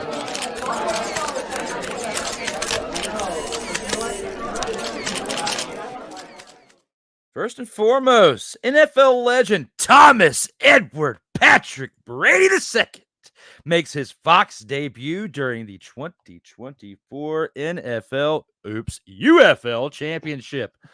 Was this the beginning of a great career transition, or do you really see him as a better candidate for that role than Greg Olsen? You know, like I mentioned in the last segment, I didn't tune into the UFL Championship because I don't have Fox. First of all, Tom Brady may sound a little boring. He's definitely not Tony Romo. I know some people hold a grudge against Tony Romo. He's a little more low key, but I think having the fact that you have one of the greatest quarterback, you have arguably the greatest quarterback of this generation, being in the booth and replacing, I like Greg Olsen. I think he's a great color commentator. But the fact that you're paying a guy $35 million a season, for 10 years. For 10 years, you want him to be excellent. You want him to show his expertise, and the fact that you have a guy who won 7 rings. I had to correct myself there. More than any team in the NFL. Yeah. Yeah, people forget that he won with the Buccaneers as well. But you have a guy who has won 7 championships. You're paying him all this money. Heck yeah, I want somebody like that in my booth as a good candidate. And I think he'll do all right. I think there'll be a couple bumps in the road, at least initially. but I think he'll do a solid job. I agree. I think, with the way if he approaches this like he approached the game of football itself when he was playing, then the sky's the limit for TB12.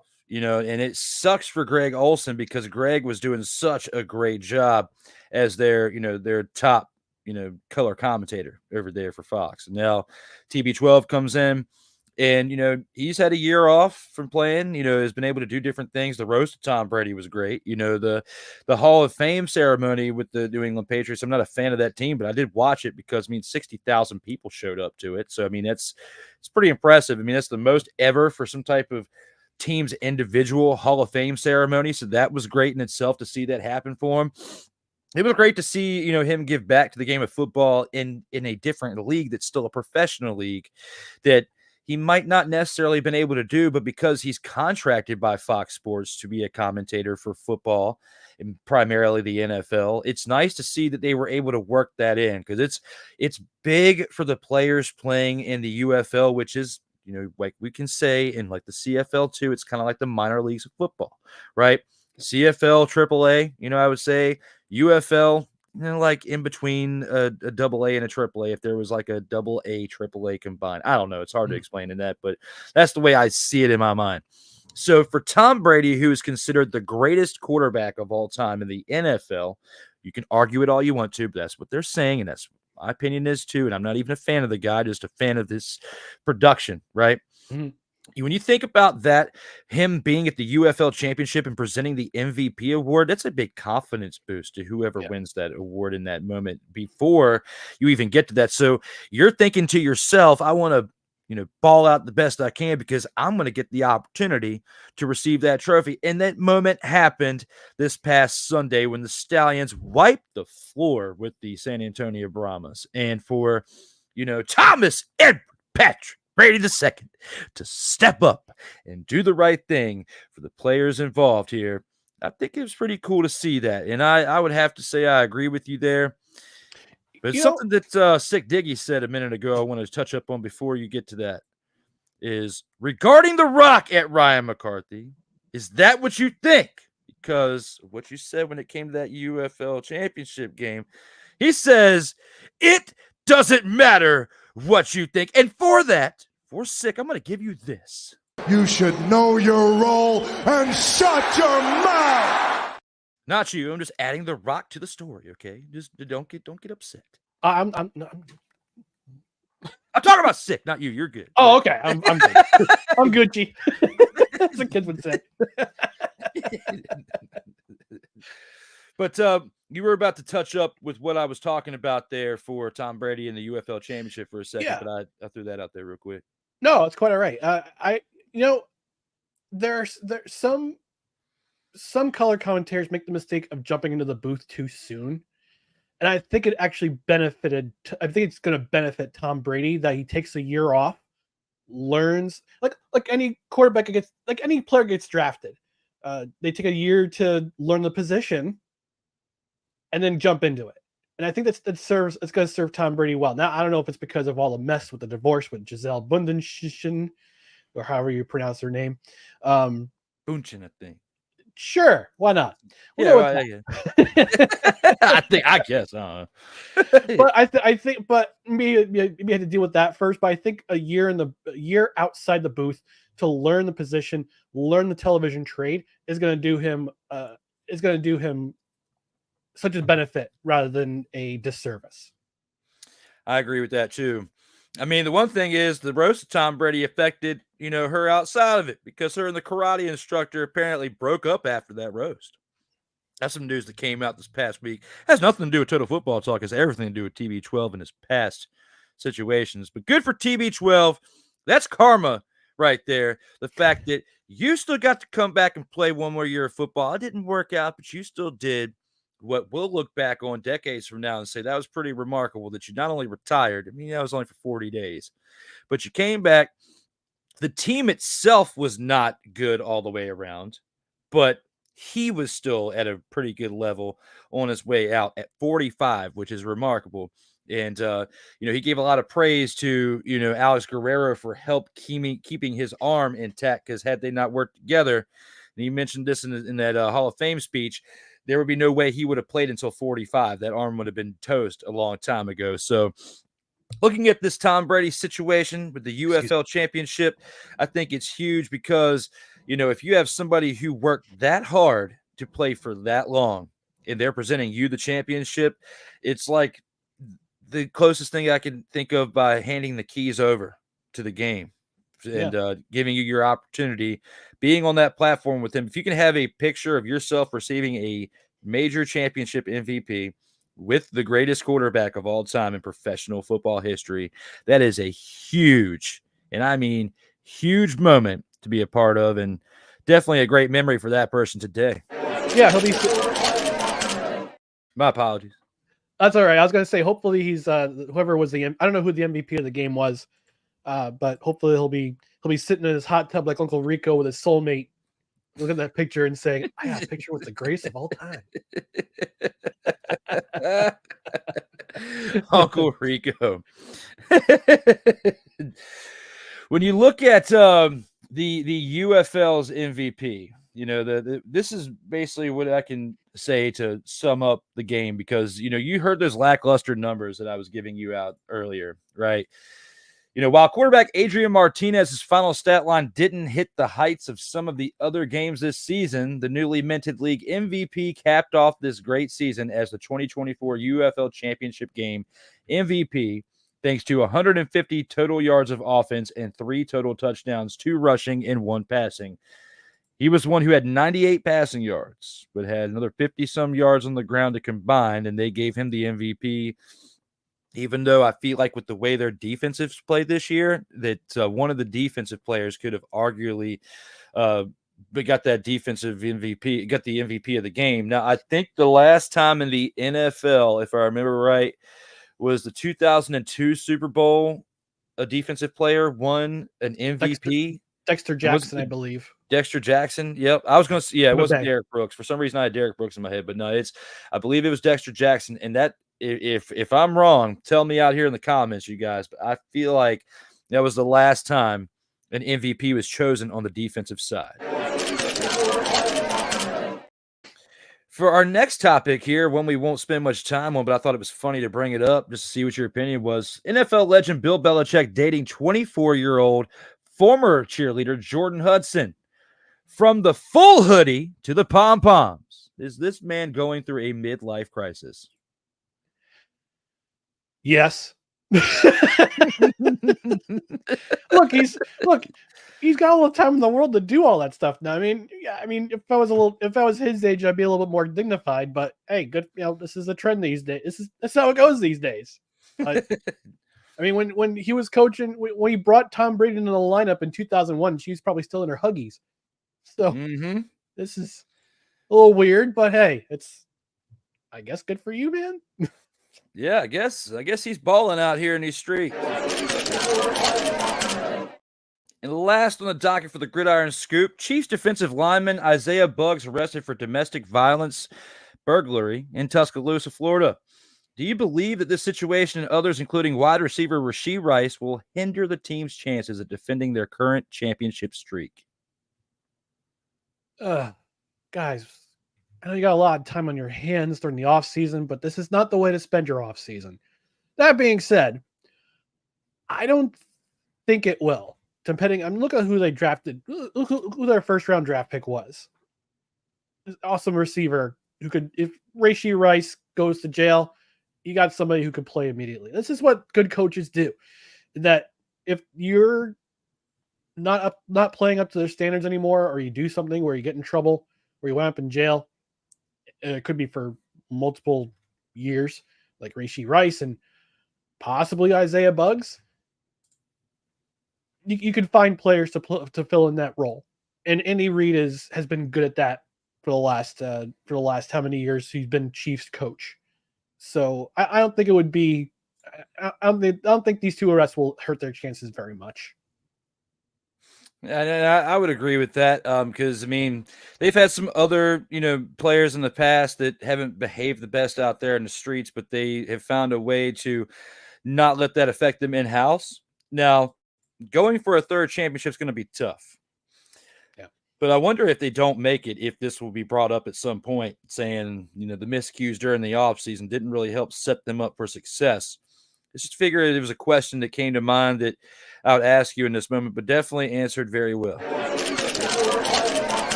And before we go any further, it's time to get to our grand champ of the week, where we pick our MVP of the week.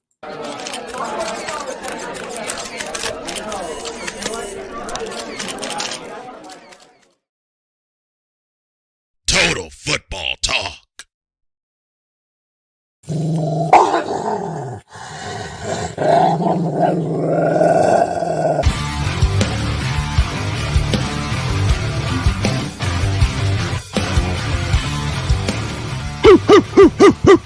Where are my dogs at?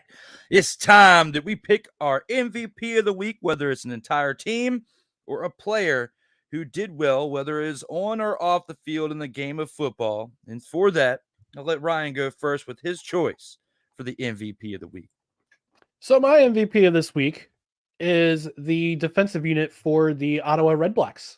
As we touched upon in the first segment, 3 sacks, 2 interceptions, and a brilliant pass breakup to save the game-winning touchdown in their big win in the week 2 win, their first of the season, against the Winnipeg Blue Bombers. I arguably was an upset because of the way that the Winnipeg Blue Bombers have been the Winnipeg Blue Bombers for the last 6-7 years. But the Redblacks defense, they did what they had to do to win, and they had 3 sacks, they forced 2 turnovers, that big pass breakup to the end of towards the end of the game. They did what they could to win this game, and they did not send their fans home sad.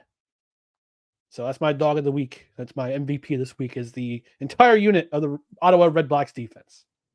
It's a really good choice. I mean, they had that week 1 bye, and had, some time to scout their opponents before they came into this week 2 contest, their first game of the season. And, that's a really good choice there. I think I'm going to have to take this to a team that I've already mentioned, and this may be a biased pick, but I really like the Saskatchewan Roughriders, okay? I can't say it enough. And there was one person on this team that made a big, big impact, and one we talked about earlier, and that was on special teams, their kicker, Brett Lowther. One that Ryan McCarthy has coined Brett Mother, Father, and Lowther. I guess that's how I might have butchered the name. But hey, Low, motherfucker, Mother, Father, and or something like that. We could say that. But right here, right now, 4 field goals on the day. This team won by 3 points in the Roughriders. Had they not done that, had they not trusted their kicker to kick 4 field goals in this game, I don't know if they would be 2-0 right now. They might be 1-1. I mean, this is a team that has struggled in recent years and is starting off this year pretty hot. Now, there have been teams that have had 2-0 starts, and then the bottom falls out, and then they finish the year like 6-12, like other teams we had mentioned in the past. But right here, right now, there's something special about this team I can see, and I hope I'm not wrong. I hope we don't look back in like 2 months after we got a good portion of this season, through the midway point, and this team's like 2-8 at that point. Okay, that would be terrible if that happens and they lose like 8 straight games, but I don't see it happen. They've got a pretty good balance between offense, defense, and special teams from what I'm seeing in these games, and I hope that they can continue to carry that momentum going forward. But we'll have to see. Now, normally after this, we would go to a commercial break, but due to time restraints and because, this show is now picked up by a couple radio waves that I have to keep it around a 2-hour mark, we're going to keep rocking and rolling. Take this into the next segment as a result of that, and we're going to go ahead and take that into the featured attractions.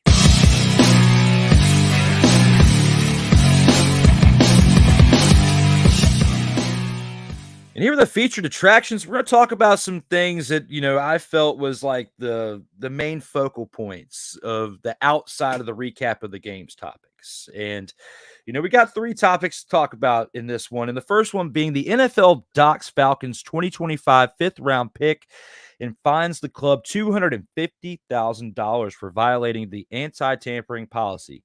Do you believe that this punishment was sufficient for the violations this offseason? Well, Kirk Cousins, that's what happens when you open your big mouth.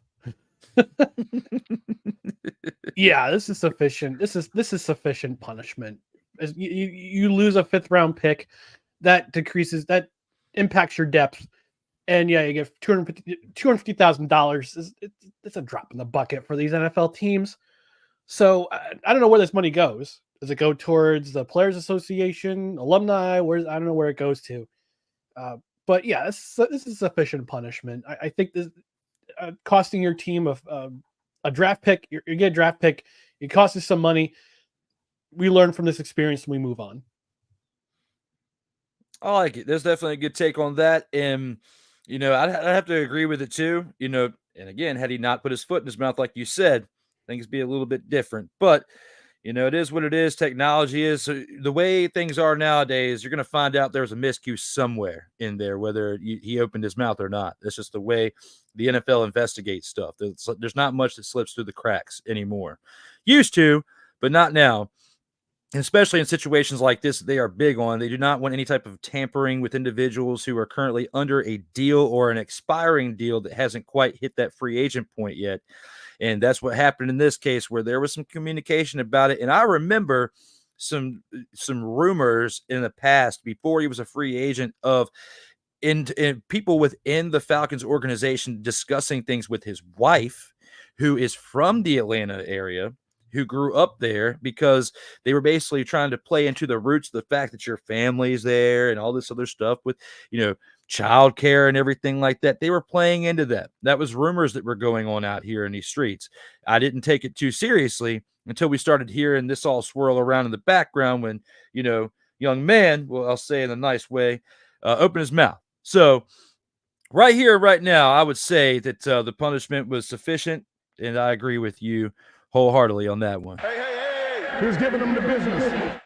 Now, on our next topic here, NFL Insider suggests that Jets quarterback Aaron Rodgers is on an ayahuasca trip. Do you think that current drama surrounding this team and their quarterback will affect them this upcoming season? Someone who has been a fan of this Jets team for a very long time, since he practically was crapping his Huggies, and picked this team as his team based on the fact that Kermit the Frog is his favorite character from Sesame Street, and the color green was he in the Jets. Does all that have an effect on what your thoughts are right here and now based on the questions at bay? Well, for the record, I was potty trained at that point, so it's all good there.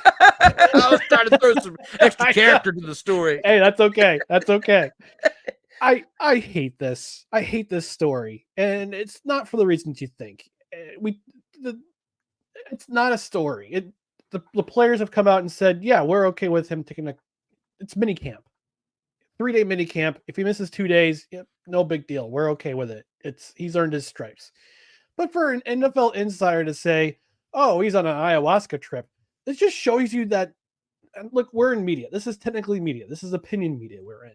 But for an NFL insider, a guy for someone who claims that, yeah, I have the inside scoop on why he was out, get the jump to conclusions, Matt, because that's what you're doing here. You're jumping to conclusions as to what his absence was. Now, there's some speculation of whether or not this absence was excused, whether it was unexcused.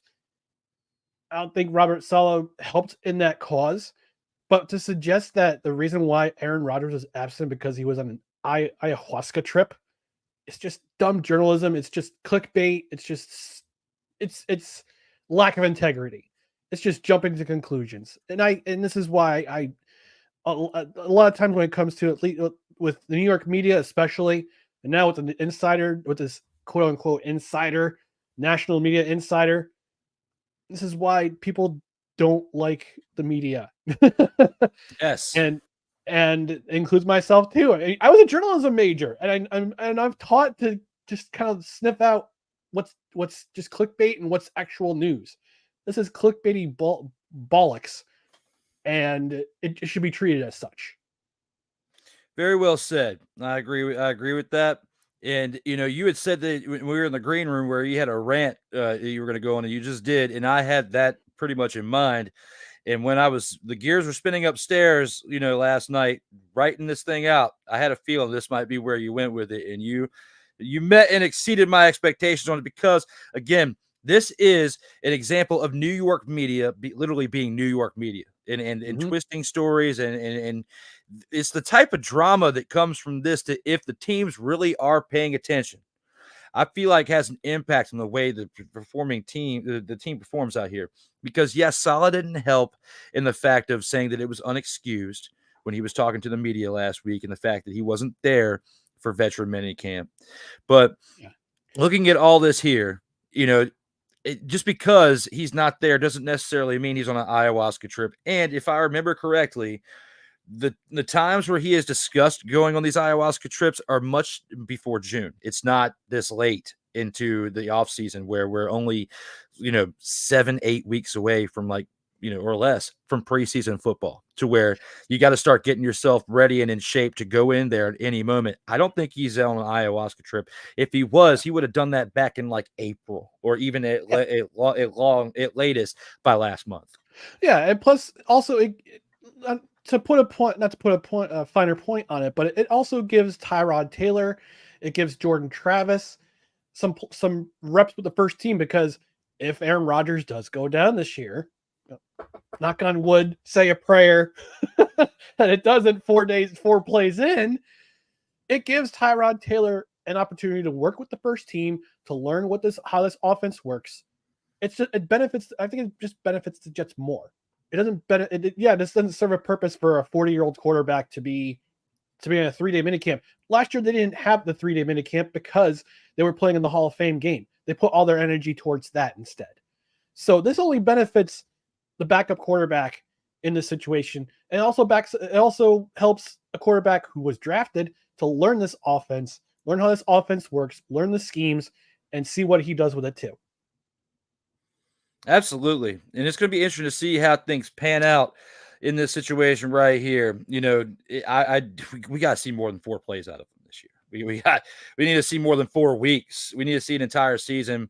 And I would like to see Aaron Rodgers ended on a good note, because one cool thing about his weekly segments with Pat McAfee during the NFL season is we get to see a little bit more of the insider's perspective of the quarterback position and how the quarterback thinks and what they're seeing, right? That's, even back when he was with the Packers and now doing it as part of the Jets, not everybody agrees with what he says or does or his opinions, right? But you got to admit, it's definitely helped us get a understanding for their view of the game. We had our own, our own expectations and the way we already saw the game itself, but to have that type of insider perspective, kind of like we'll get when we watch Fox, sports upcoming this fall, it's same thing with Tom Brady, or when Tony Romo calls stuff for CBS. When you have somebody that's willing to give you that type of perspective on the inside of the game, it's huge. And he has made a difference on that program with Pat McAfee. It's now time that he makes a difference with this New York Jets team and gets you guys to some type of prominence for the first time in a very long time. Yeah, plus the bigger unexcused absence is Hassan Reddick. That's the bigger unexcused absence, not Aaron Rodgers. Hassan Reddick not being there is a little concerning. I understand where he's coming from. But at the same time, you got to be there. You got to be a part of this. You got to learn this defense. You got to be a part of it. Why hands down. Hands down, because they need his help. That's why they brought him in to begin with. So, I'm not. It's kind of. I wouldn't want to say it's hypocritical that we're kind of saying for one and the other one is more of a bigger deal. But Aaron Rodgers, 40 years old.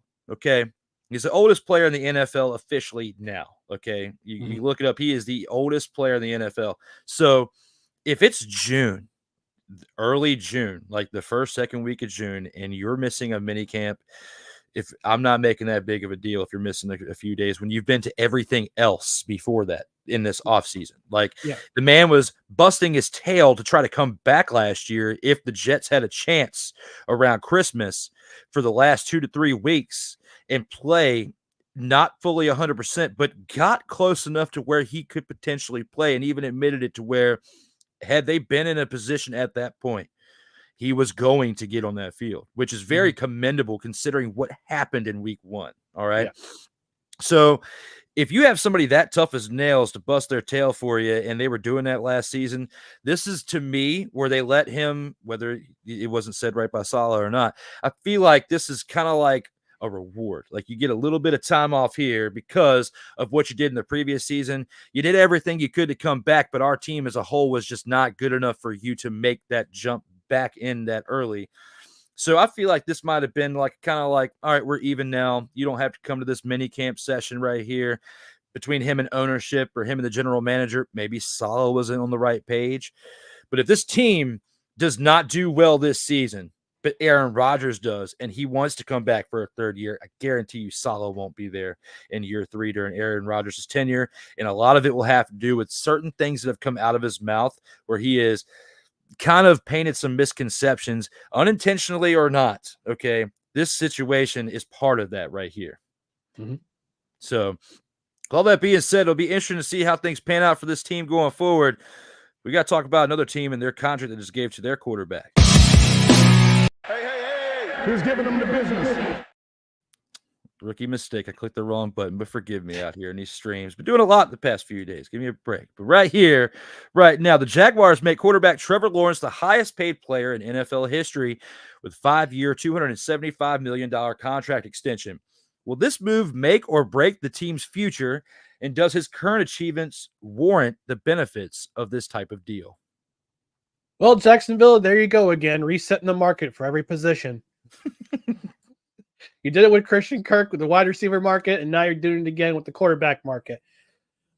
I would say for the limited list of achievements, I think what Jacksonville's doing is that they're taking a risk, what seems like a calculated risk, giving him this much money now because they know his rookie season, we all know what happened there. It was a learning curve. Second season brings the team all the way back, beats them to the playoffs, and also leads them to the biggest playoff win in NFL in the wild card round in NFL history. Hey, Brandon Staley, how you doing? Last year we kind of saw what happened. They got exposed. But Trevor Lawrence is a talented guy. He's a talented quarterback. It's his 4th year. You knew this is going to come down the road with his rookie deal ending. Now they say, okay, we trust you. We trust what you're going to do with this offense. We trust that you'll lead us to a Super Bowl championship. We're going to give you a big pay raise. Now go out and make it happen. Let's see a title out of you. I think it's part of it is it's not so much the current achievements that warrant, it's the future achievements that they think he could bring to the team. Very, very well said. And I was thinking that was going to be the direction that you were going to go in with this statement right here. I think Kyle Nash and others will agree with you. I mean, he's been in the top 5 in passing statistics, over the past few years since coming into the league. He had that one rough year when, Urban Meyer was the head coach, but it's been shown since then with a former quarterback who had success as the Eagles head coach winning a Super Bowl and has been, as a backup quarterback, he worked under multiple Hall of Famers. And he learned the game of football not only through their eyes, but also through coaches like Andy Reid and others' eyes that helped mold him into the head coach he is. And that head coach is helping mold Trevor Lawrence into being the best quarterback that he can be, coming from a pretty good and prestigious, college career, high school career, and what he had done leading up to when he got drafted into the NFL. He was just let down in his rookie year by a coach who had no business being in the NFL, and especially why, when you see the things that he did to get himself booted from that contract, that team, and that opportunity to be in the NFL as a head coach. So Doug Peterson's doing the right thing by Trevor Lawrence. Trevor Lawrence's numbers have been reflecting that, and they've been improving each year under Doug Peterson, or at least remaining consistent to how good the numbers were the previous year. So with all that being said, like you had just pointed out, they're banking on the future of him not only continuing to improve, but to keep this team at a contendable pace to where they have a chance to compete for a Lombardi trophy at some point. And they're not too far off from that. And the division's going to be tough for next year too. CJ, you saw what happened with Houston last year. CJ Stroud bringing the Texans within 1.5 of going to the AFC Championship game after they won only 2 games the year before. You got Anthony Richardson, who's going to be playing his first full season. Hopefully, he doesn't have another injury like he did last season with the Colts, and the Colts are going to be good again. And we can make fun that we can talk about the Texans taking a step back a little bit, but Will Levis has shown splashes of brilliance in his young career so far. So this is going to be it's a literal arms race in the AFC South, and I think him getting the bag, so to speak, is going to make him. It's going to make him say, okay, yeah, they believe in me. Now it's just up to me to perform. Very well said. It's going to be interesting to see how things pan out for this team, and especially with this type of contract. It's a lot of money you're going to throw at them, and I think $148 million is guaranteed of it. That's a lot of money to guarantee. So hopefully the results continue to pay off. But so far, I believe he's worth it when it comes to this right here. Hey, who's giving them the business? With that being said, it's time to go to my favorite segment of the week. Oh, yeah! Snowflake of the week. And with that being said, it's time for you to make your choice and who you felt was the worst player or team in this past week's action in football. Oh, the Calgary Stampeders. Mm-hmm. You had a chance to go to 2-0 this week, and your defense didn't show up. No turnovers, no sacks, no chance of going 2-0. Played soft, like a snowflake would. You played soft, SAWFT, soft. And if you're going to make the playoffs this year again for the 20th consecutive year, I say 19th consecutive year because 2020 was ixnayed. Defense has got to step up. And Jake Meyer can only do so much on the offensive side of the ball. Your defense has got to show up, and you got a chance next week to do so. Let's see how you do. Actually, no, you're off this week, so you got some time to think about what's gonna. You got some time to think about and make some adjustments to see what your defense can do from here on out. But if you don't pick things up quickly, you might be out of the playoffs this year. Pick it up, Snowflake. Absolutely. You got to turn it around. I mean, like we were just talking about it earlier, Brett the Hitman Hart's team playing like dumpster Pelicans right now. And like you said, that is a reflection of how things are going within that locker room. And, I'm not going to go with the team, but I'm going to go with a player that has hit the snowflake of the week for my pick several times in the UFL season. It's the last time I'm going to be able to talk about the UFL for a little bit, so I'm going to make the best of it. I'm going to come out here with fireworks ablazing, especially when we talk about the man who has been dubbed with this name right here. Delete! And that is Tyrone Alizé McDummy of the San Antonio Brahmas. 2 receptions, 1 yard on 2 targets. That's a half a yard per reception. How do you suck that bad? How have you sucked this bad this entire year? How has this team gotten this far when their starting tight end has had numbers like this for several weeks? Why are they even still throwing him the ball when he's had stats like this for several weeks? Now, is this the main reason why the Brahmas lost the game? No. The overall team absolutely sucked in comparison to the defense of the Stallions that held them to 0 points and a lackluster production of numbers throughout the entirety of that game. But when you're starting tight end, one who has a name that most people would think was pretty cool, Alizé Mac, until you played like a Mac dummy, and I have to bring you up here on the Snowflake of the Week.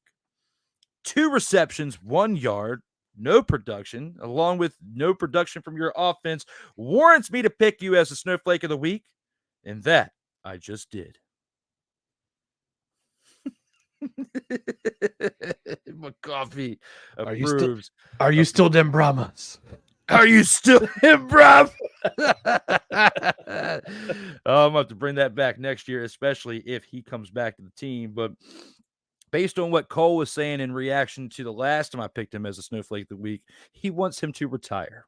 and I don't think we'll see him with the Brahmas next year, especially with this type of lackluster production. But with that being said, we have one more thing we have to get to before we close things out, and that is the 2-minute drill, where we give you a preview of the upcoming week in the CFL action for week 3.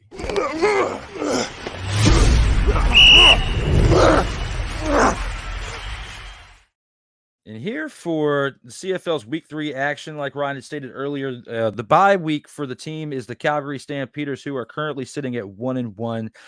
Playing a little dumpster Pelican-esque, but they got some time to think about it this week, like he said.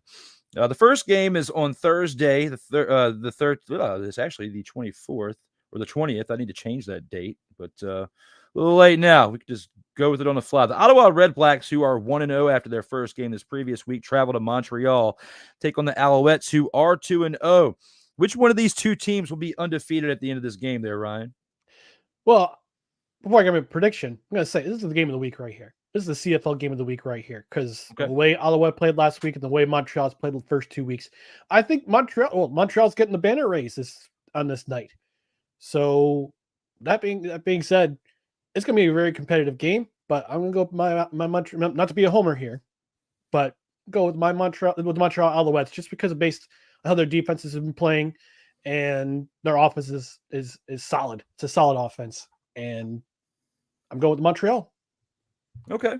I'd have to agree with you on this. I mean, the Redblacks did come out and play pretty solid in their first game of the year. We got to look at the team that they were playing in that time frame too. I mean, you're playing a team in the Winnipeg Blue Bombers who'd already lost the week before. We've already talked about the fact that they are in some type of huge slump to start the year. I don't think if they would have played a team to the caliber of what they're playing this week with the Alouettes, had it been this flip-flop and they were playing them for the first game, I think they'd be 0-1 heading into their second game here. So I'm going to have to go with the Alouettes based on the fact that they are the defending champions and the fact that they did come out strong the first 2 weeks. I'm going to have to side with you on this one and say I'm going with this team winning this game right here. Hey. Who's giving them the business? In the following game that we have on Friday the 21st, the Lions out of British Columbia, the BC Lions, who are 1-1, travel to said dumpster Pelican team's home field at Winnipeg, take on the Blue Bombers Friday the 21st at 8:30 p.m. on TSN, on Eastern Time. Now, with that being said, you think the Lions improve to 2-1, the Winnipeg Blue Bombers fall to 0-3, or will Winnipeg get their heads out of their rear ends and actually get a win this weekend or this Friday? If Kenny the King Lawler and Brady Oliveira come back this week, give me the Bombers. Okay. But if they're not playing this week, give me the Lions. Give me the Lions if they're not playing. So it's probably looking like there's a good chance they're not coming back, with them being banged up a little bit. And this early in the season, it's not like you need to rush them back already, because even if you lose to 0-3, you still can come back, even though the chances are a little bit more slim of you doing something, with that to actually go far in the playoffs. But I'm going to go with the Lions too and agree with you here based on the fact that I'm not really liking what I'm seeing out of the Blue Bombers the first 2 weeks. And even if those guys come back, I'm still a little questionable on if they can actually pull it off against a decent team that they're playing in the Lions right here and right now. Hey. Who's giving them the business? That being said, let's move to Saturday. We got the Edmonton Elkamos, as we had earlier in this show, who are 0-2, traveling to Toronto to take on the Argonauts, who are 1-0, also coming off a week 2 bye. This Saturday, the 22nd at 7:00 p.m. Eastern Time. Who do you have in this one? Do the Elkamos get out of the hole and improve to 1-2, or will the Argonauts be undefeated after this game again? Against BC in week 1, Toronto looked like, even without Chad Kelly, they looked like they weren't missing a beat. And now they just released Sean Oakman, who was one of their best pass rushers last season. That's a curious case there. I don't know the reason, but Toronto is, even though the Elks are improved, they're an improved team. They're not losing games by 20. They're not losing games by 30. They're only losing games by single digits. Toronto's still ahead above them. So I'm going to go with the Toronto Argonauts in this game. Okay. I can't disagree with that. I like what I saw in week 1. I'm going to have to go with Toronto as well. Hey. Who's giving them the business? And here for our last game this Sunday, we have the Hamilton Tiger Cats, who are 0-2, traveling to Saskatchewan to take the Roughriders on at their stadium there, and they play at 7 o'clock p.m. Eastern time on Sunday, the 23rd. Do you see the Roughriders, the team that is my favorite so far in the league, getting to 3-0, or will the Tiger Cats get their first win of the season? Well, the game's at Mosaic Stadium in Regina, and it's the home opener for your Saskatchewan Roughriders, Drew. That crowd's gonna be rocking, and I think that's gonna be the 13th man in Saskatchewan. They're known as the 13th man. The crowd is, so that crowd's gonna be rocking. They're gonna be excited for their Roughriders. I'm gonna say go with the Roughriders in this game. I agree with you 1,000%. With all that being said, and also based on what I'm seeing, if they can continue to elevate and especially improve the running game results, if for some reason that regresses or stays the same, I won't be surprised if they lose, because the Tiger Cats have been playing okay considering that they are 0-2, and especially in this past game, the week prior, and they had played the same team the week prior. That's something you don't see that often either. They're just flip-flopping from home stadium to home stadium. Yep. They played last week, and we saw a 33-30 game. So if this can be just like last week, a shootout, I think the Roughriders will definitely take it again. But also the Tiger Cats seeing them 2 weeks in a row could be an advantage. So that, it could go either way in that case, especially if they play the type of game they played in the previous week. Hey, who's giving them the business? And with that being said, let's go ahead and take this to the post game and give them our final thoughts as we round out the episode. As long as it's one. That's great. I love it. With everything we've talked about in today's episode that we have in mind, when it comes to the post game, is there anything else you want to touch up on, leave the fans with as we roll on out of the show? Yeah, I'll touch up on the Aaron Rodgers and the media situation. Does Aaron Rodgers say some questionable things? Absolutely. Is he a little bit conspiratorial? Sure. But is it any of your business what he does for 2 days outside of minicamp that causes him to miss 2 games? No, it's nobody's business. And there's no use speculating, because it's just going to turn into even more of a drain hole that you go down towards. And look, the times that he missed minicamp were the times that he won league MVP. And I think one of those times he also won a Super Bowl. So if he misses a couple of days, if he misses 2 of the 3 days of minicamp, we're talking minicamp, okay? It shouldn't matter. Let the guy live his life. Let him do his thing. Contrary to what to the mainstream, it's none of our business what he does for those 2 days outside of minicamp. Leave the dude alone. I like that take right there. You got to back off, especially the ones out there, giving fake news. I just wanted to touch up on it for one and see what your thoughts were on it, because, people are, blatantly saying that he's on an ayahuasca trip when we have no proof that he is. But for my post game, I basically want to, thank all of you for tuning in today. We've had a decent amount of people watching, considering that we started the show an hour and a half, 2 hours early than normal. We normally are just now getting ramped up into the show, going from 4 to 6.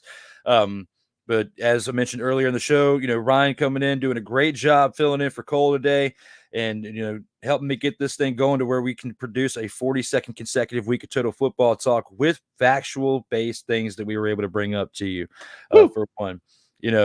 Talking about CFL, UFL, NFL, all sorts of different things here for one. Again, you can see Cole tonight. If you miss Cole on this program today, you can see him tonight on the In or Out Sports Debate with Kyle Nash. Kyle Nash has been begging for this for a while, and he gets his wish tonight as we were able to make it happen. Most importantly, we're able to make it happen because, one, Ryan came in here, was able to, sub in for Cole, which we're going to have to get the 3 of us on here at some point, talk some football action. That will be another great episode. We'll have to set up during the CFL season and make it happen at some point.